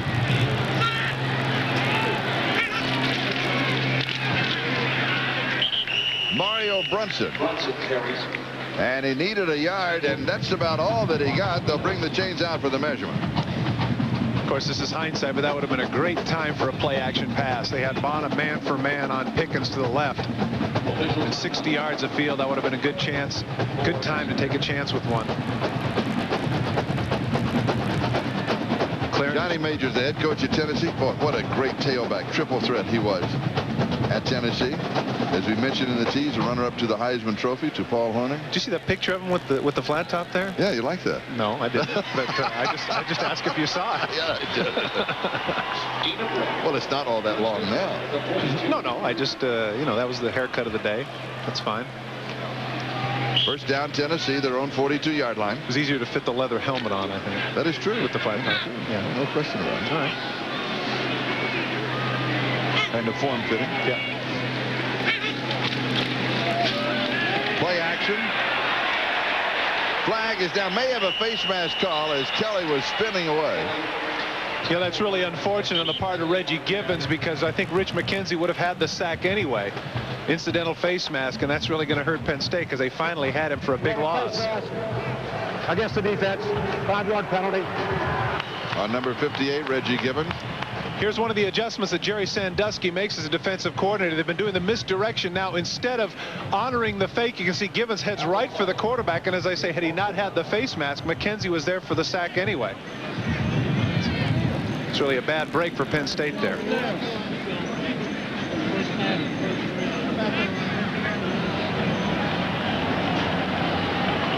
I was sitting next to Joe Paterno at the kickoff luncheon, and when the two head coaches were introduced, he got a little bit more applause than Johnny Majors, and I said on the applause meter, you're ahead, and he said, so far so good. Yeah, except for, you know what, Johnny Majors got him back in his speech when he was talking. He said, you know, young coaches like myself would like to thank Joe Paterno. He nailed him with that one. That was pretty good. Paterno had to laugh. bowl games, and victory. You see right there the 22nd bowl appearance for Joe Paterno. That's second only to Bear Bryant, who had 29. First down and 5. Here is James Stewart. Stewart carries. And he is cut down at the 50, gain of 3, so it's going to be second down. And still a couple to go for the first down. Good open field tackle there by Leonard Humphreys. When we talked with the defensive coordinator, Jerry Sandusky, we asked him about some of the people with pro potential. And he said that except for this man's size, he said, this guy could be a professional cornerback. And, you know, I wanted to tell him, I said, hey, you know, Charlie and I have been around some Smurfs around this league. Yeah. I mean, especially at Houston, when you got guys like Tony Jones who weigh 136 pounds, size isn't that much of an issue anymore. And here is Stewart. And he is going to pick up the first down. That face mask penalty we had a moment ago is only the 3rd penalty of the game, and the first against Penn State. This is often what happens with the young runner. He puts his head down and he's not exactly sure where he wants to go. They say, you know, he wants to get the first down, but take a look. Are there any Penn State tacklers here? Watch him lower his shoulder and actually run into his own man there. And again, look right there. He doesn't have his head up, and so he runs into the reserve tackle for the Volunteers, Rodney Gordon. If he had his head up, he'd had a few more yards. And the toss a little too tall for Carl Pickens. It is incomplete. Perry part of that defensive coverage, and Benfani was putting the pressure on Andy Kelly. Well, you can see that Stewart has more yards than the entire Penn State offense. Every time I see these graphics nowadays with so many one-back offenses where that's going, you know, the guys like this are 30, 40, 50% of the offense anyway.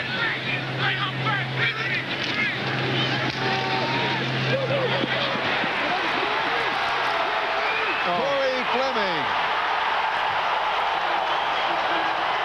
44 yards and the touchdown.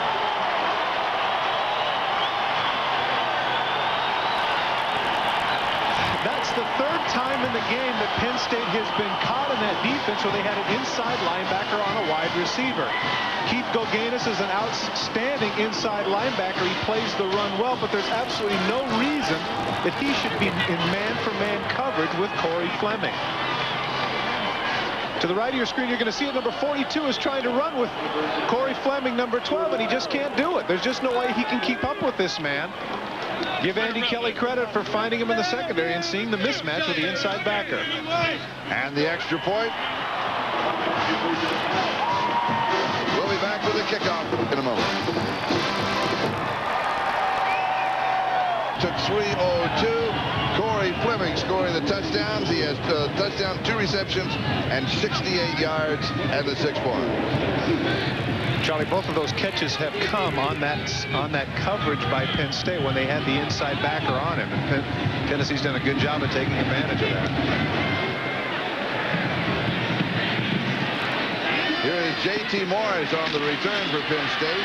Across the 20.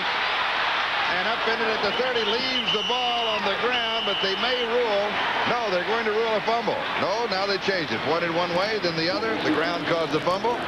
Ground, of course, as you know in the rules, cannot cause a fumble. Charlie, that's so Penn State retains possession at the 30. That's the 2nd time that Dale Carter has made a touchdown-saving tackle. The bounce comes up. He's going to cut back to the middle, and there's going to be a real cavern there. But he doesn't have the O.J. McDuffie speed. And right here, you can see the ground does cause the fumble. Good call by the official. And so Penn State has a first down at their own 30-yard line. Now trailing by 10, 17-7. With 10:47 left to go in the 3rd. And Shaka back to throw. Bobby Ingram. And they're now going to rule it incomplete. You know what? I agree. I think he got his hands underneath it. I think Bobby Ingram had the catch. Take a look here on the right of the screen. Are his hands rather underneath the ball? Too much ground. Too much grass. Well, there's an awful lot. Okay, this will be a better angle for you. Okay. Good. Rub the grass. His hands are underneath. Awfully close. Where's that instant replay when we need it?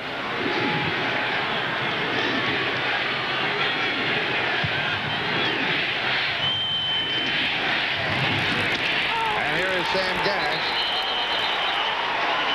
He is pushed back. The defense led by Shazan Bradley here at the Fiesta Bowl.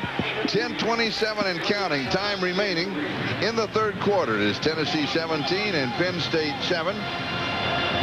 As Tennessee just moved 68 yards in 8 plays to stretch their 3-point margin to 10. Penn State now trying to get some offense going for them. Now at their own 33-yard line, it is 3rd down and 7. And Joe Paterno's Penn State Nittany Lions have been shut down offensively. And the defense of Tennessee controlling the ball game, and their offense has been spectacular. And the pressure, as you can see, on Tony Saka, this time by Todd Kelly. And it will be 4th down. Well, I don't know if the term jailbreak means anything to you, but watching the upper right of your screen, 2 people just get loose. That's just poor protection. There's no excuse for it. Tony Saka has got to be a frustrated quarterback. He sits back there and all he sees is orange shirts. Penn State worried about the defensive ends of Tennessee, and boy, they have played havoc with them. Nowakowski kicking. Carter takes it at the 15. Wants to get around the corner, does turn it, goes out of bounds. We'll step aside for a moment as Tennessee 17 and Penn State. In the third quarter, Tennessee having a 10-point lead, and at the beginning of halftime, Penn State came out very determined, but in the last 4 or 5 minutes, they have become very grim and very frustrated. They need to get back in this game right away. Charlie? All right, thank you, Mike. Tennessee with the ball led by the quarterback Andy Kelly, playing like Jim Kelly. 18 of 29 so far, has thrown for 256 yards and a touchdown. Now Tennessee with Aaron Hayden, the ball carrier. Are they starting to work on the clock just a little bit? No, not really. You know, I want to get back to the point on Kelly that you made. Interesting. Last year at this time, during the festival, we had Louisville and Alabama, and Louisville had a quarterback by the name of Browning Nagel, who had a very, very big game, had a 300-plus passing game, and that really helped his stock with the pros. I can't help but think that the game that Andy Kelly is having against this Penn State defense has certainly got to open some scouts' eyes as to this young man's abilities. 2nd down and 6. The ball at the 33-yard line. Play action fake here. Reverse to Faulkner. Faulkner to the 40. To the 50-yard line. Derek Bana got him at the 50-yard line.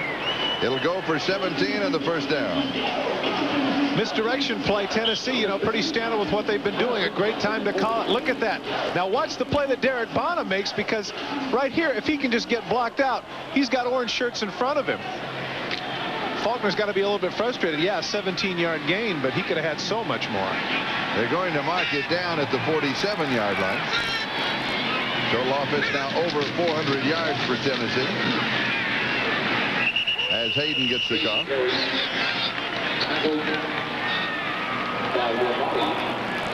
Ravati and Bana making the stop for Penn State.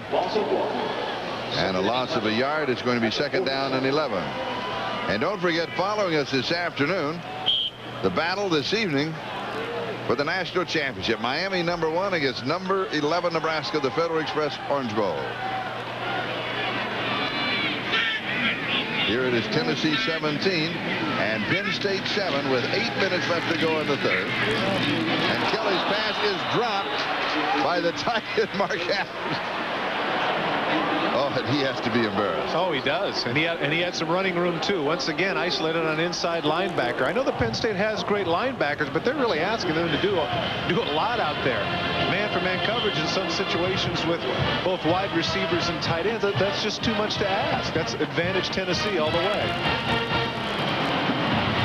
3rd down and 11.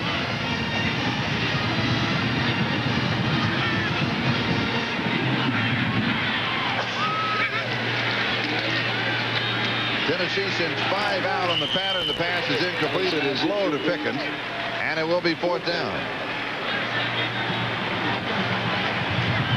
So Tom Hutton will come on to kick for only the 2nd time in the ballgame. And finally, a little cheer from the Penn State contingent, who really haven't had much to cheer about except for the first play of the game when they fumbled and they went in for the touchdown. Since that time, it's been all Tennessee.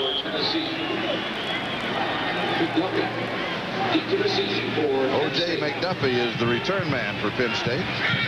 Averaging over 10 yards a return. He had to. It's a fake. He had pressure. He ran to the outside. And it wasn't there for Tom Hutton. And so Penn State will take over at the Tennessee 42-yard line. Well, Reggie Gibbons wasn't fooled, if indeed that was a planned play. Watch Humphreys come in and have a shot at blocking it. That's a fake all the way because he pulled that back long before Humphreys got there, but Gibbons isn't fooled. Excellent play by Reggie Gibbons, and maybe this is the break that Penn State needs to get back in this football game. When the ball is snapped to him, he never looks at Humphreys. He never looks at him. One step, and he's running. He's gone. But Reggie Gibbons isn't fooled. He didn't come in far enough, and he shows the speed to run down the punter, and now Penn State has good field position at the 42. Strange call. Their second best starting field position in the ballgame following their fumble recovery, the opening kickoff at the 11-yard line. The coverage was there, and that meant that Tony Sacca simply was throwing it away, and it'll be second down and 10 at the Tennessee 42-yard line. Got to be frustrating on Sacca's part there. He had a quick play, but they had a blitz on. They had man-for-man coverage, and the man wasn't able to get up the field. And you can tell by the numbers that this hasn't been his best day. That's all kinds of straight things floating in the air. Well, what a beautiful day it is here in the Valley of the Sun. 5 straight incompletions for Tony Sacca. And here is Anderson. And there's maybe a yard, and that's going to be all. Ernest Fields was there to greet him along with Chuck Smith. Third down.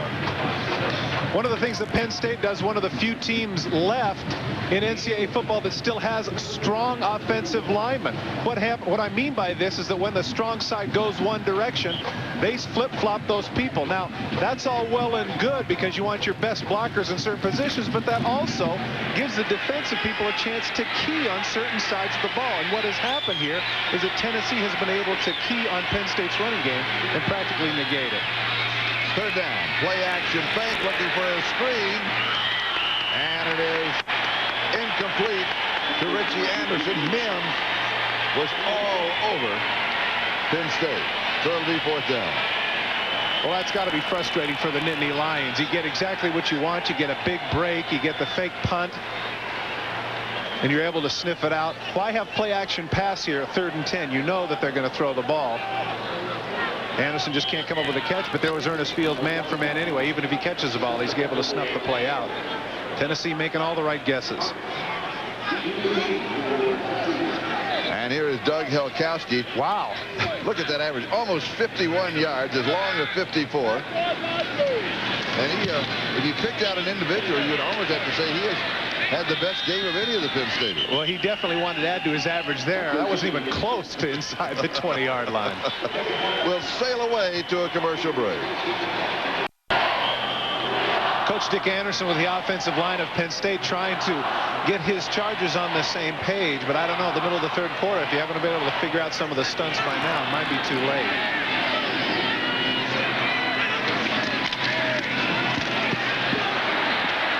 Aaron Hayden. And he will pick up the first down. That was interesting at the end of that run. If you saw Tyoka Jackson just put up his hands right there. He just put up his hands in frustration. He steps outside, does what he's supposed to do, but that opens a big gap. And Darren Perry has to come up and make the tackle, but it doesn't do any good to make tackles 12 yards downfield. Leading sacker there for the Penn State Nittany Lions with 9.5, but he's been a non-factor today.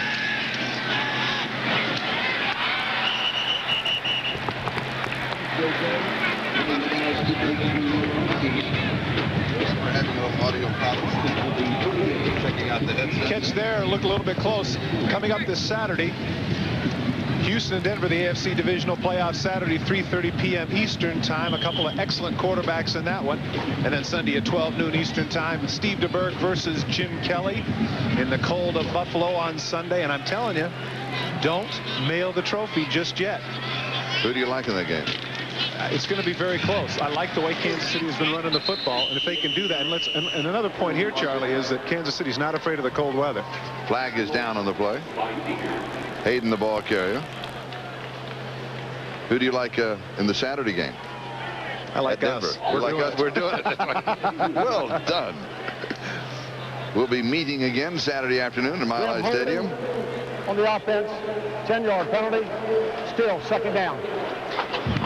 You know, that's really a pivotal game, I think, for the Houston organization. You know, this is their 4th straight year in the playoffs, and they haven't been able to get past the second round. 4th or 5th year, I think. And as a result, I think that Warren Moon now 35 years of age, you know, some of the people getting a little bit older. You know, Drew Hill has said that next year's his last year. You know, there's a sense of urgency down there in Houston that, you know, we can't just keep knocking on the door like we did a decade ago in the Bum Phillips era. Should really be a fine ball game. I'm looking forward to it. I really am. We're moving on the 6-minute mark. Time remaining. We're in the 3rd quarter. The reverse to Faulkner. Not as successful as it was the first time, but it does pick up yardage. Keith Goganis with the tackle for Penn State, along with Reggie Gibbons. I'm impressed. I'm very much impressed with Coach Fulmer of the Tennessee Volunteers. I like what he's done with this offense. Very creative. They've been spreading things around. They've done a nice job of mixing the run with the pass. Obviously, by the 400-plus yards that they've accrued today, you'd have to say that they've been effective. But they've been able to mix things up. They have not been predictable. They've kept Penn State's defense on its heels all afternoon. The attendance here at the 21st Fiesta Bowl, 71,133, 7-1-1-3-3. It is 3rd down and 6 for Tennessee. The ball at their own 36-yard line. And Kelly's pass is incomplete. Over the head of Stewart, it will be 4th down. We've had kind of a lull here in the 3rd quarter. Andy Kelly missing on passes, and of course a name that we called frequently in the first half, Carl Pickens. We have yet to call his name thus far in the 2nd half. So Tom Hutton will come on to kick, and O.J. McDuffie is the return man. And the last time Tom Hutton with a fake, this time, you bet, he's going to kick it. Put the house on this one. That's right. That's right. Here it goes. McDuffie takes it at the 26. He's to the 30, the 35, to the 40. He's to the 50. Still on his feet to the 40. Needed one more block. He goes out of bounds inside the 35-yard line. Could be that 39-yard return, the spark for Penn State. Wow, that was exciting. You know, he reminds me, those of you that are big collegiate football fans, harken back some 20 years ago to a number 20 for the Nebraska Cornhuskers by the name of Johnny Rogers. You see some similarities. Look at the feet there. Crushing block by the Penn Stater there, and look at his feet go. Look at him cut in and out. Now watch him follow his blockers. 1 man remaining. The fast guys are there to nudge him out of bounds. But McDuffie finally gets him good field position at the 35 when we come back. The big block that sprung O.J. McDuffie. Look at Jeff Kerwin put the hit on Hardy, and that enables McDuffie to get upfield and get position there at the 35-yard line. It was Jeff Kerwin who earlier in the game recovered the fumble on the opening kickoff. Special teams play big for the Penn Staters at this point. He's number 41, as you saw there. Chaka goes to the end zone, and it is incomplete as he overthrows McDuffie. Jeremy Lincoln with the coverage. Bring it back to the Tennessee 35-yard line. It'll 2nd down and 10. The score is Tennessee 17, Penn State 7. All of the numbers leaning to the Tennessee side, but Penn State can get back right in the ballgame. Well, they've been able to hold Tennessee twice now, and now that they're at the 35-yard line, they go for it all on 1st down. But as you mentioned, Jeremy Lincoln in excellent coverage. Penn State's got to break out here. They got to get something going here. 7 straight incompletions for Saka. 5 of 19 for 49 yards. Dismal throwing. Here's the screen, and it is dropped. Anderson incomplete. 3rd down and 10. Now that's the 2nd time they've had that screen, and they've had somebody in the defensive line on Anderson man for man. This is a nice job by Tennessee and Larry Lacewell being heads up. Watch number 58 for Tennessee. He is a spy. He has his eyes all the time on number 20, and he's been playing defensive line. In this case, he plays the linebacker. He's all over Richard Anderson. 3rd and 10. 4-down territory for Penn State. I think the way they've been generating offense, I think they have to take a shot here. Because their kicker, I know, can't hit a 52-yarder. I was watching him in warm-ups, and he was short from 49. Flag is down. Free play. Pass Pass is complete. McDuffie inside the 20 to 15 to the 8-yard line. Maybe the 7. O.J. McDuffie. Daryl Hardy with the tackle. The flag should go against Tennessee. Somebody got caught in the neutral zone. 27 yards on the play. You know, Charlie, it's easy to say to yourself, why haven't they been doing this earlier? Why don't they go to O.J. McDuffie? Obviously, he's the guy that's got it going. Offsides of the defense. Penalties declined. First down. And I'm not trying to make excuses for Penn State, but certainly their passing game has been hurt by not having Terry Smith. Playing him inside out, that's a bad decision because you know he's going out there. Nice throw by Saka on time. Throws it before he makes the break, and he cuts back inside. And unless Daryl Hardy runs him down, we have a 17-14 ball game. Chip LaBarca has come in as a wide receiver. He split to the far side. First down and goal to go. LaBarca coming in motion. Anderson to the 4. Ernest Fields with a tackle. It is second down and goal to go. Todd Kelly also had a piece of the play for Tennessee. Well, this is where the Ernest Fields and the interior people for Tennessee have to get strong. Penn State, despite their inexperience on the offensive line, as I mentioned earlier, these are bigger people, and if they can go straight ahead and punch it in, this is what they're going to try to do. Penn State had a double tight end set. Now they change it. McDuffie comes back in. McDuffie to the right side. LaBarca wide left. Second down, goal to go. Gash is the remaining back. Anderson is on the right wing. And it's Gash. Maybe a yard. That's going to be it. You could mark it to the 3.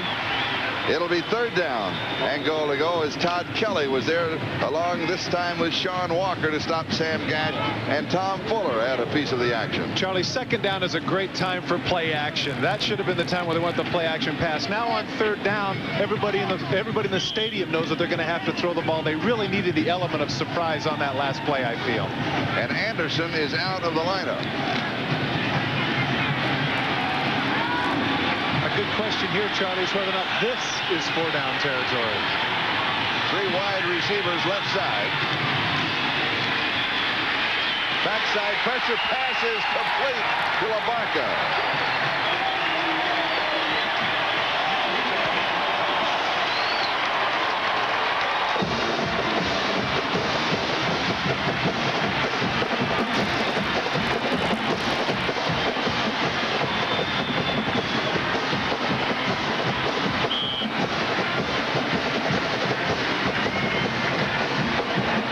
Jim McDuffie got him down there, but it's Chip LaBarca who gets the score. Saka hanging in there. LaBarca does a nice job of just getting lost back there. The secondary coverage for Tennessee got a little bit confused. LaBarca gets the big opening. And the extra point is good. And Penn State pulls back within 3 of Tennessee. 17-14 with 2:56 still remaining. We're in the third quarter.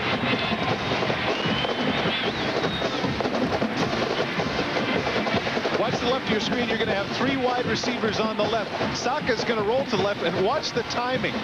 He gets very close to being sacked here from the right side. He comes unimpeded, just gets the ball off before he gets creamed.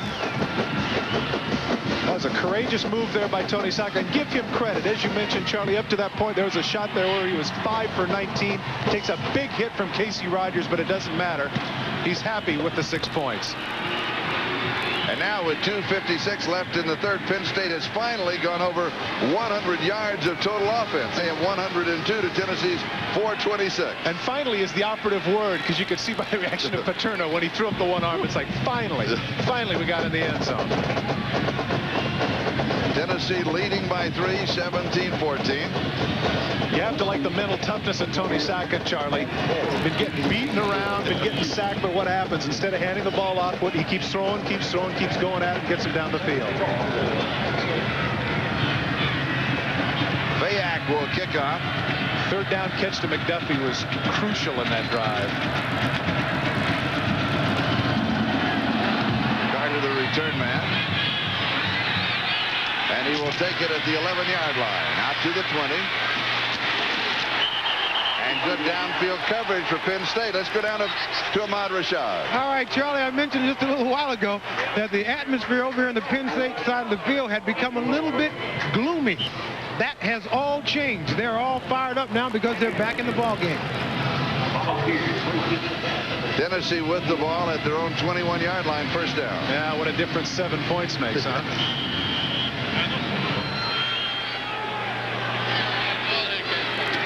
Andy Kelly had been struggling the last two series. The last two series for Tennessee have been 3 and punt.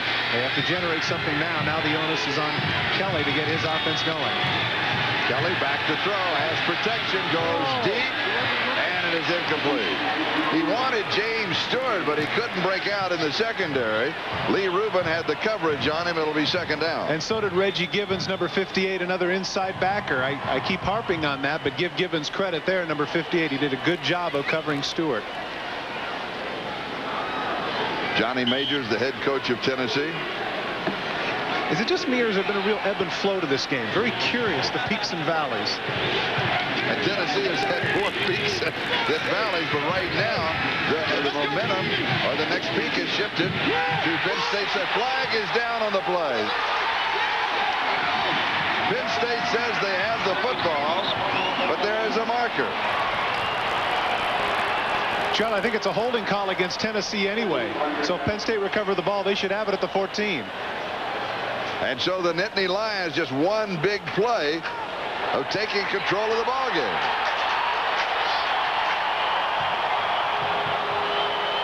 I can't tell from here if Tennessee recovered or not. We're going to have to wait for the official to tell us. The Penn State was signaling. There's the official signal. Well, what happened here is that the left tackle for Tennessee.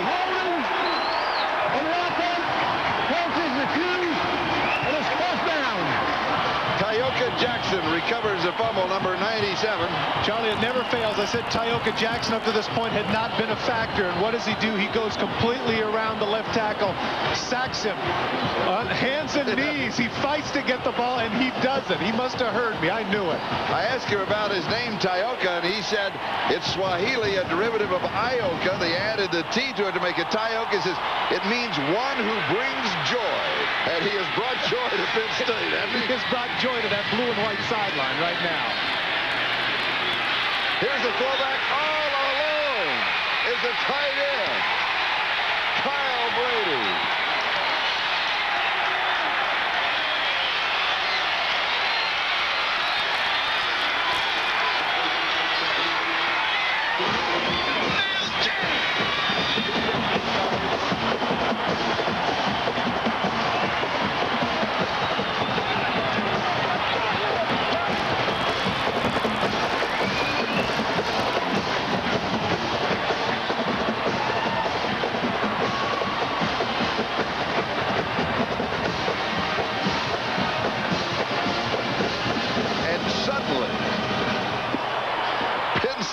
Is leading 20-17, and here is the extra point attempt, and it is good. 21-17 with 2:29 left to go in the third, and here's Todd of the telestrator. Well, right here you're going to get a chance to see the tight end. He is going to get lost in the shuffle. He's going to fall down like he's blocking. The whole flow of the play comes back here, and when he gets lost, he's able to come completely over to the other side and be all alone. Kyle Brady fooling everybody. Now watch, there he is. Gets completely lost in the shuffle. Great call by Fran Gantner.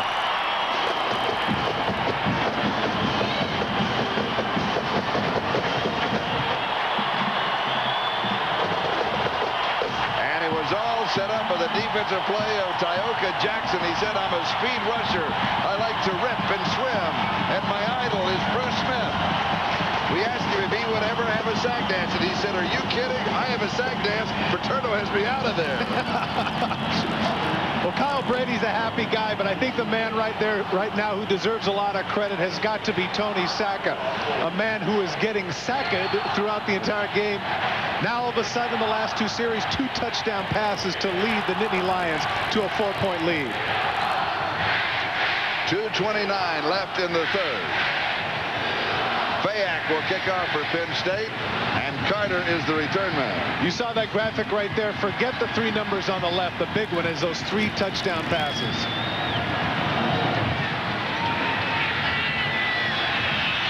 And Carter Carter from the 5-yard line. Slips a tackle. And will be down at the 22. Charlie, the special teams of Penn State have been outstanding. You talk about the punter who's been averaging 50 yards, Helkowski. The coverage that they've had on Dale Carter, except for one return, has been outstanding. The big return by McDuffie. They've done a tremendous job. And there's the punter, Doug Helkowski. Carter is still down. And we'll check out other scores in the Peach Bowl. East Carolina the victor, 37-34 over NC State. Syracuse over Ohio State, Hall of Fame Bowl, 24-17. In the Citrus Bowl, California won it, 37-13 over Clemson. In the Cotton Bowl, Florida State 10, Texas A&M 2. And in the Rose Bowl in the third quarter, Washington leading Michigan 13-7. And here in the Fiesta Bowl with 2:22 left to go in the third, Penn State is in front of Tennessee by a score of 21-17. And how can that be when you look at total offense? Tennessee with 419 yards. Penn State now with a total of 115 yards. Well, again, it's the special teams, and I don't know if we can accord Joe Paterno George Gibbs status just yet, but whatever it was he said at halftime has inspired the Nittany Lions to have that kind of scoring edge throughout the season in a very pivotal third quarter.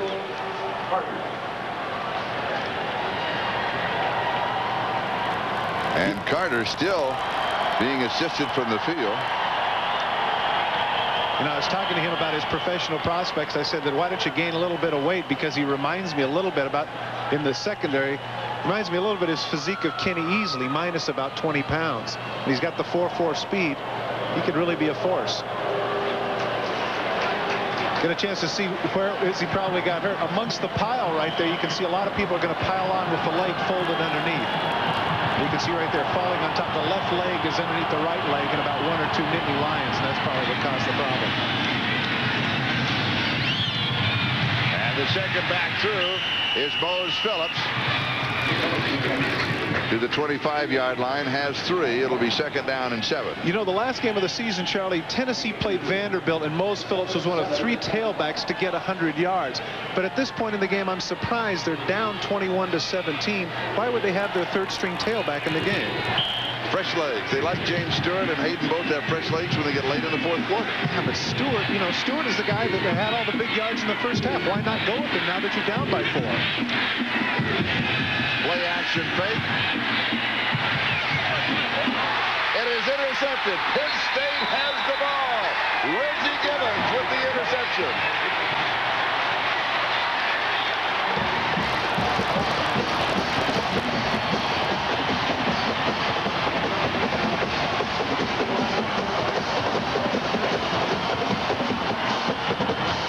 Second big play for Reggie Gibbons. The first one, of course, was tackling the punter on the fake.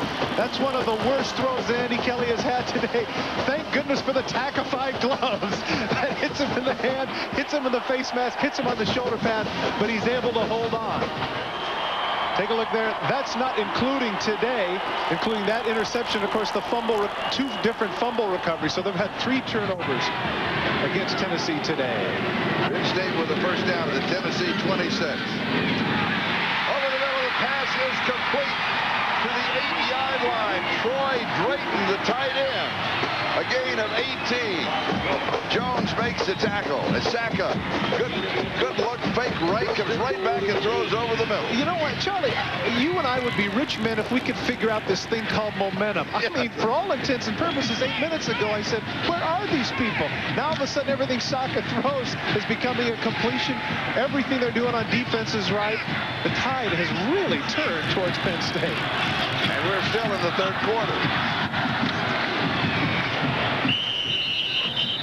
Anderson to the 7-yard line. It's going to be second down and goal to go.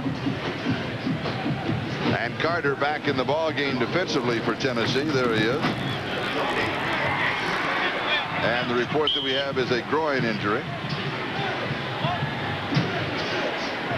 Second down and goal to go. Penn State leading 21-17. With Gash and Anderson, the running backs behind Saka. And a slot on the left side. And it's Anderson to the 5. To the the 2-yard line. Well, it'll be 3rd down and goal to go. And Carter, back to the ballgame, made that tackle along with David Bennett. Once again, Charlie, I understand that, that was a pretty good gain, a 4 or 5 yarder, but still on 2nd down, you can't get the 1st down. You've got to punch it into the end zone. And now Penn State is in a passing situation as the 3rd quarter is about to run out.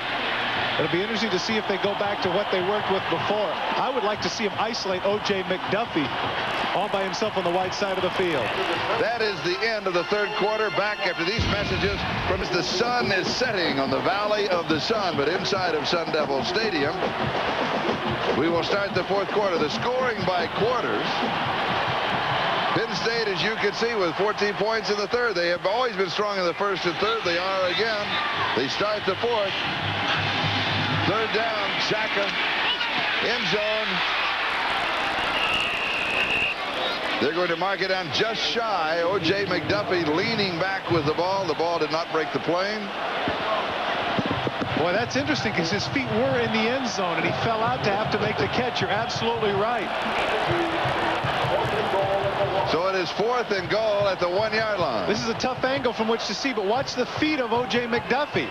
They're in the orange right there, but he makes the catch and slides on the other side. The ball never broke the plane of the goal. The ball didn't break the plane of the goal. That's a nice job by the officials to mark that. And I dare say this is the biggest play of the game.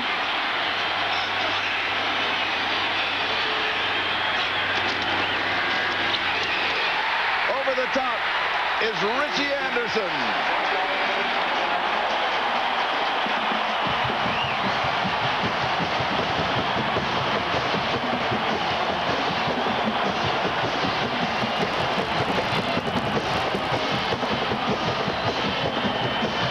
It was Reggie Gibbons and the interception that set up this 26-yard drive in 5 plays.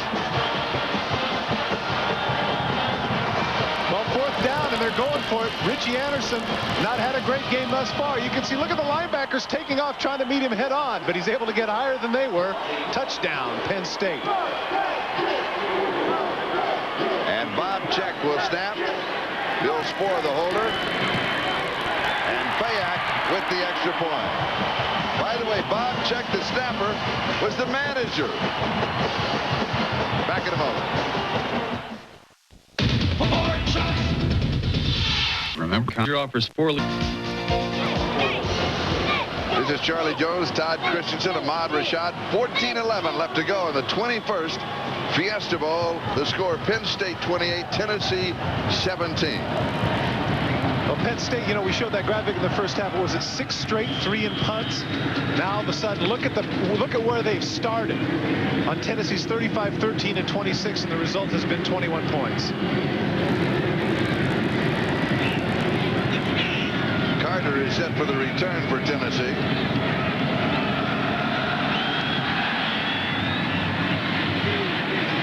And he will take it at the 2-yard line to the 10, the 15, the 20.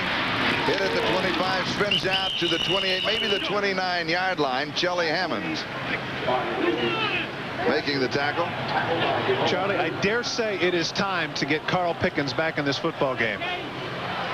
He was a non-factor in the 3rd quarter, and of course, as you mentioned, he had 8 catches for 100 yards in the first half. This is his last quarter as a Tennessee Volunteer. They need him to have a big one. Tennessee starting from their own 29-yard line.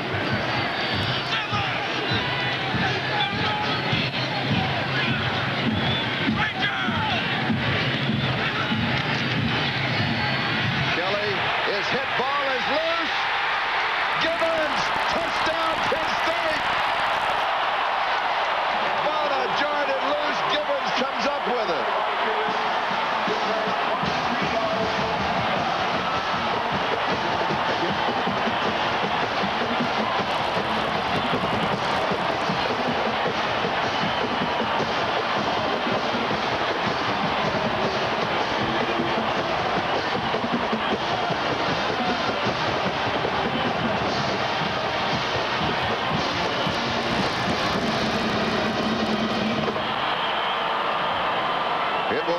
In the record book as an interception. Bada hitting Kelly, and Gibbons comes up with it. What a difference a half makes. Derek Bonner coming on the corner blitz. Lee Rubin had a man-for-man coverage, and there's that man again. Number 58, Reggie Gibbons with a big play. And the extra point is good. It is Penn State 35, Tennessee 17. Whoa, what a change. On Carl Pickens. Bonner was not in coverage at all. He comes completely untouched. The ball springs loose, and Gibbons goes in for the touchdown. I don't know that I've seen this year Penn State with a corner blitz, but they went with it that time, and they got a big reward. Penn State 35, Tennessee 17, 13:57. Time remaining in the 21st Fiesta Bowl. And then, of course, here on NBC, it's on to the Orange Bowl and the national championship on the line. Fayak to kick off. Carter, the return man.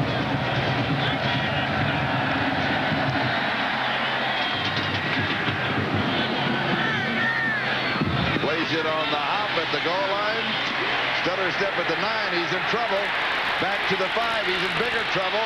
Back to the 1. Gets around the corner. And a flag is down. Oh, that's costly.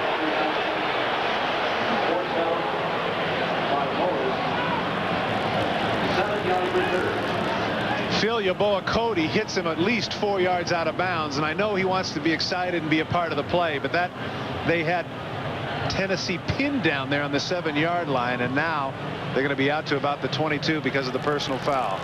And here's Dale Phillips, the referee. We have a dead ball foul. Out of bounds, late hit. This way going 15 yards to be first down.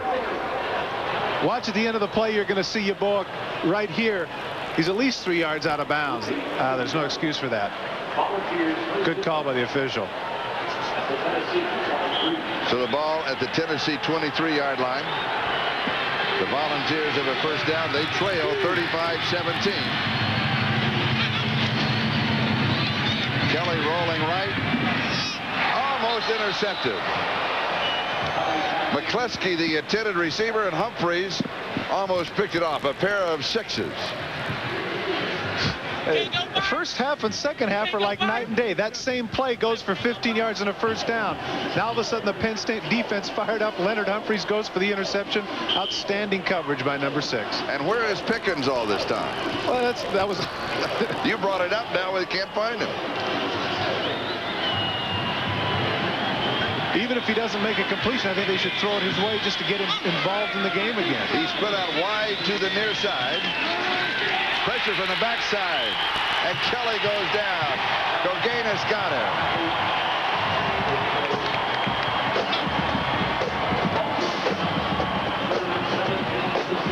Goganis, we asked about a ball game. He said you can only look at so much film of Tennessee. Let's go play. And that was 2 days ago. In the Rose Bowl, third quarter, Washington 21, Michigan 7. And don't forget the Orange Bowl, Miami #1, the national championship is waiting for them. Nebraska #11, Federal Express Orange Bowl following the Fiesta Bowl. If that score holds up, rather 21-7, I'll be interested to see. Miami's going to have a big game to maintain the #1 ranking. And here is the screen to Phillips. Humphreys with the tackle. Out to the 26, maybe the 27-yard line. Fourth down, and Tom Hutton will come in the kick. Give a lot of credit to Jerry Sandusky, once again, the defensive coordinator of the Penn State Nittany Lions. They have come with some different blitzes this half, caused some turnovers. The last one, the blitz by Goganis, series before by Bonner. That man has done a nice job in the second half in coordinating the defense to shut down what was effective for Tennessee in the first half. O.J. McDuffie, the return man, he said, my job is to avoid the first tackler. And he does. And then his hit at the 50 is down at the 48-yard line. Penn State 35, Tennessee 17. Ford Toy. Get a chance to see the AP rankings, the top 5 teams, and right now as we saw earlier Washington leading Michigan by a 21-7 count. Now that makes the Orange Bowl that much more significant. And I say this because pollsters are very consumed with the idea of how many points you beat somebody by. So if Washington were to beat Michigan by 2 touchdowns, I would think that Miami would have to have a big victory over Nebraska to maintain their #1 ranking. Here's Anderson to the right side for Penn State. For the Nittany Lions, a first down starting this drive at the Tennessee 48-yard line. This is the 5th straight possession for Penn State that they have started in Tennessee territory. Paul Seaver with the lead block of that offensive line. Well, that man right there with a big first half. You can see the last 5 possessions here in the second half have been anything but glorious for the Tennessee faithful. Punt, fumble, 2 interceptions, and another punt. Second down and 5. Changing that offensive line for Penn State. E.J. Sandusky is now in at right tackle. He, of course, is Gary's son, who is the defensive coordinator and been there more than 20 years. Ernest Fields stopping Richie Anderson, and it will be 3rd down and short. But now that young offensive line is starting to assert itself a little bit. Now they don't have to pass block. They don't have to take on some of the quicker guys. They know they can take some time off the clock and just go straight ahead. And speaking of the clock, we're moving on the 11-minute mark, time remaining. And this is the 21st Fiesta Bowl. Penn State now with a double tight end set, Drayton and Golden. Dash and Anderson are the running back. And it is Anderson to the 36-yard line, and he'll pick up the first down.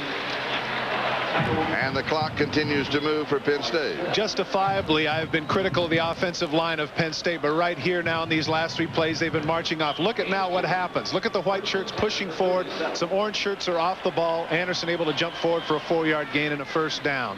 The likes of Berger, Jarek, Huntington, Malinowski, Seaver, and now Sandusky are doing the job for them.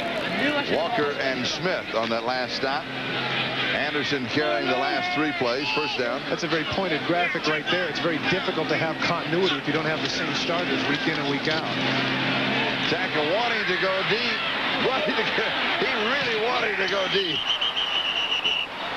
I mean, he cranked it up twice.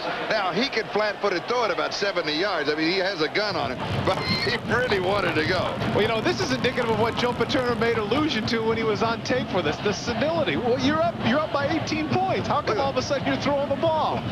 You know, the surprise factor is great, but I thought that at this point they'd want to take some time off the clock and just run it. That man right there, man, he's full of surprises. He always has been. You know what I think it stems from? If you remember the 79 game against Alabama, in that big bowl game, which I believe was the Sugar Bowl for the national championship, when they ran 4 times inside the 1-yard line, got stuffed every time and ended up losing.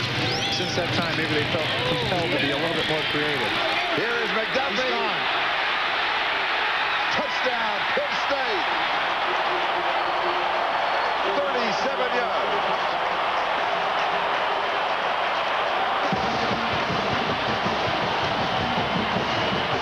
Would you believe this turnaround?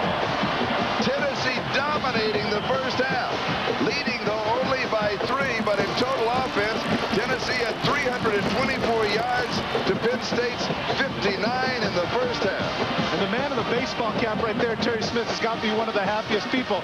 They're in a blitz. McDuffie's got him man for man. Nice move, turns him completely around. When he cuts back to the middle of the field, there are no safeties there because they came with the blitz. On the 1-point conversion, that's been scored the ball. Gotta like that hat, huh? Oh, boy. And the scoring by quarters. Look at the second half.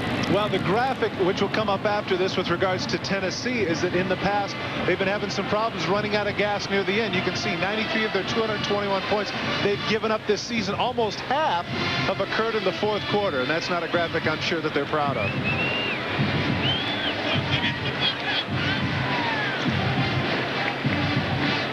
That man's got to be shell-shocked right there. In complete control of the ball game. Figured that he should have a larger margin at halftime. Dominating in all divisions, all sections, all factors, all everything. Or facets. Facets.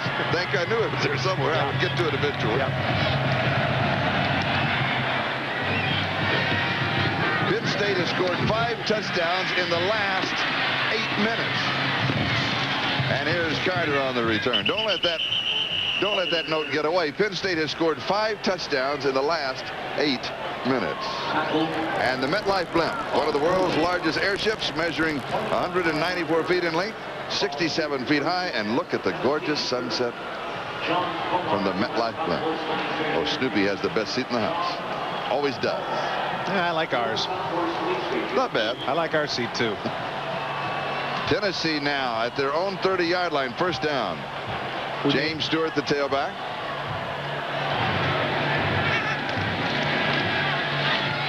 Kelly to throw, has pressure. It is incomplete. It will be second down. Jim Dieter was putting the pressure on. The pressure was non-existent earlier. Now all of a sudden they can pin their ears back and they know they can come with a pass rush. The Rose Bowl just moving into their 4th quarter of play. Washington in front 21-7 over Michigan. Here with 9:55 left to go. Penn State leading Tennessee. Don't forget the Orange Bowl following us. Miami and Nebraska for the national title. And don't think the Miami players aren't watching the scoreboard. You know that they are. Kelly just kind of put his hand out and said, wait a minute, guys, and then stepped away. The pass was incomplete. It'll be third down. The emotions that have to be running through this young man's head, as you said, in the middle of the 3rd quarter, in complete control. Everything he threw seemed to be completed. He had plenty of time to do it. Now a quarter and 35 Penn State points later, things have irrevocably changed. They've fallen apart is what they've done. It is third down. Kelly, and it is incomplete. As he overthrows Faulkner, it will be 4th down. This time it was Goganis putting the pressure on Andy Kelly. I think this is a concession here. That the punter's going to go out in this situation when you're down by 25 points. You've conceded. Because I would think this has got to be 4-down territory. Even though there's 10 minutes, a little less than 10 minutes left in the game. So Tom Hutton is kicking. McDuffie, the return man, 31-yard line. And O.J. returns just across the 40. We'll be back in a moment.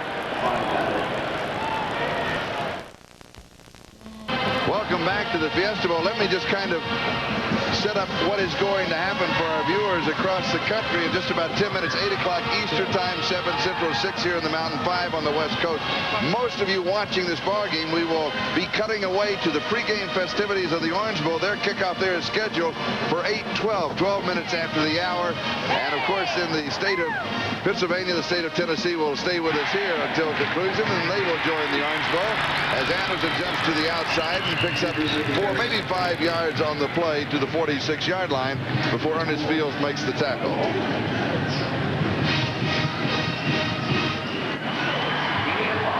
You know, at the beginning of the season, this is what you point for as a college football player, for your program to get into a bowl game. And, of course, if you can get into a New Year's Day bowl game, so much the better. That's the big time. That's the big time.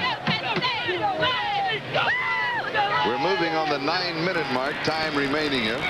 You know, that expression right there says a lot. I can't believe it. What happened? That's really, that's what it is.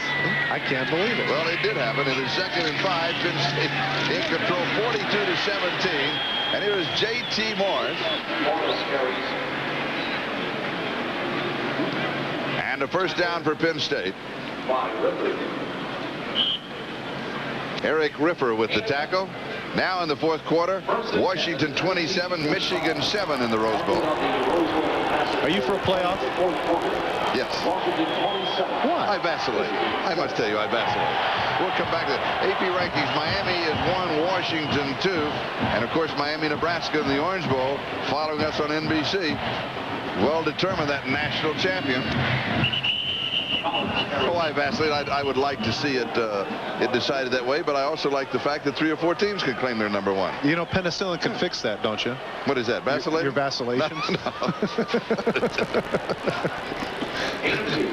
Do you want to play off? No, heck no. I like the argument at the end of the year. I think it's great. You like any kind of an argument. No. There's 3 or 4, it's 3 or 4 guys. Carl Pickens right there. The same look. What happened? Same look. I don't get it. Weren't we dominating earlier? Weren't we way ahead on yards?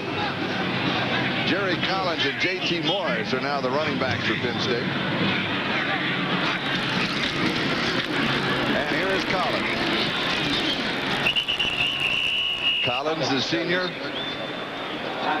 wrapping up his collegiate career. Chuck Smith and Shazon Bradley on the tackle. I like what Joe's doing there, giving him a chance to get some carries at the end of his career, to play in the Fiesta Bowl. It's strange because, you assume in a lot of cases that, a lot of these people go on and play professionally. They don't. A very few do. This is the culmination of their career, and you can see by the last 4 possessions of Penn State, it's been their show here in the second half. 3rd down and 7. Jerry Collins, number 23. And the fake. And the pass is incomplete to J.T. Morris. It will be 4th down. Well, Morris just tripped over his feet. The young freshman was so excited to get the ball in his chest that he actually trips himself trying to catch that ball.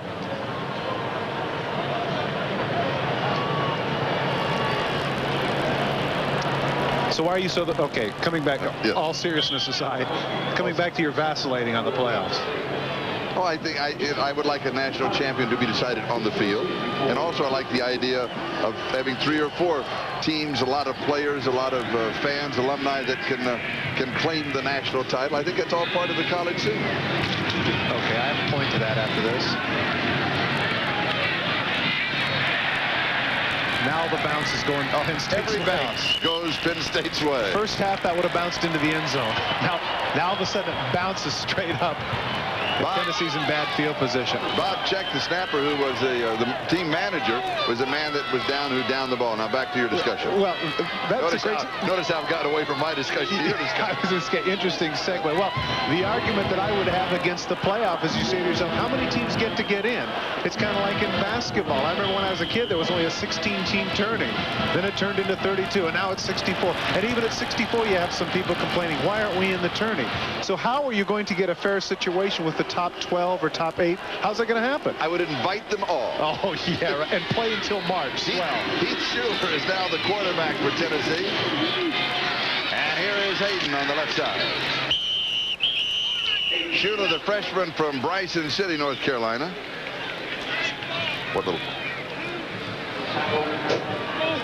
That's the end of Andy Kelly's career.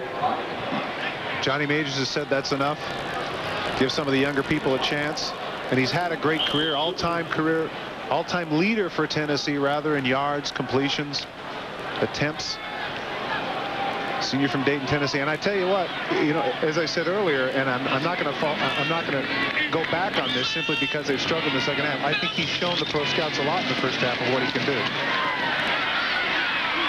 Here is Hayden again with the call. He'll pick up the first down. Kenneth Campbell on the run. That is Kenneth Campbell.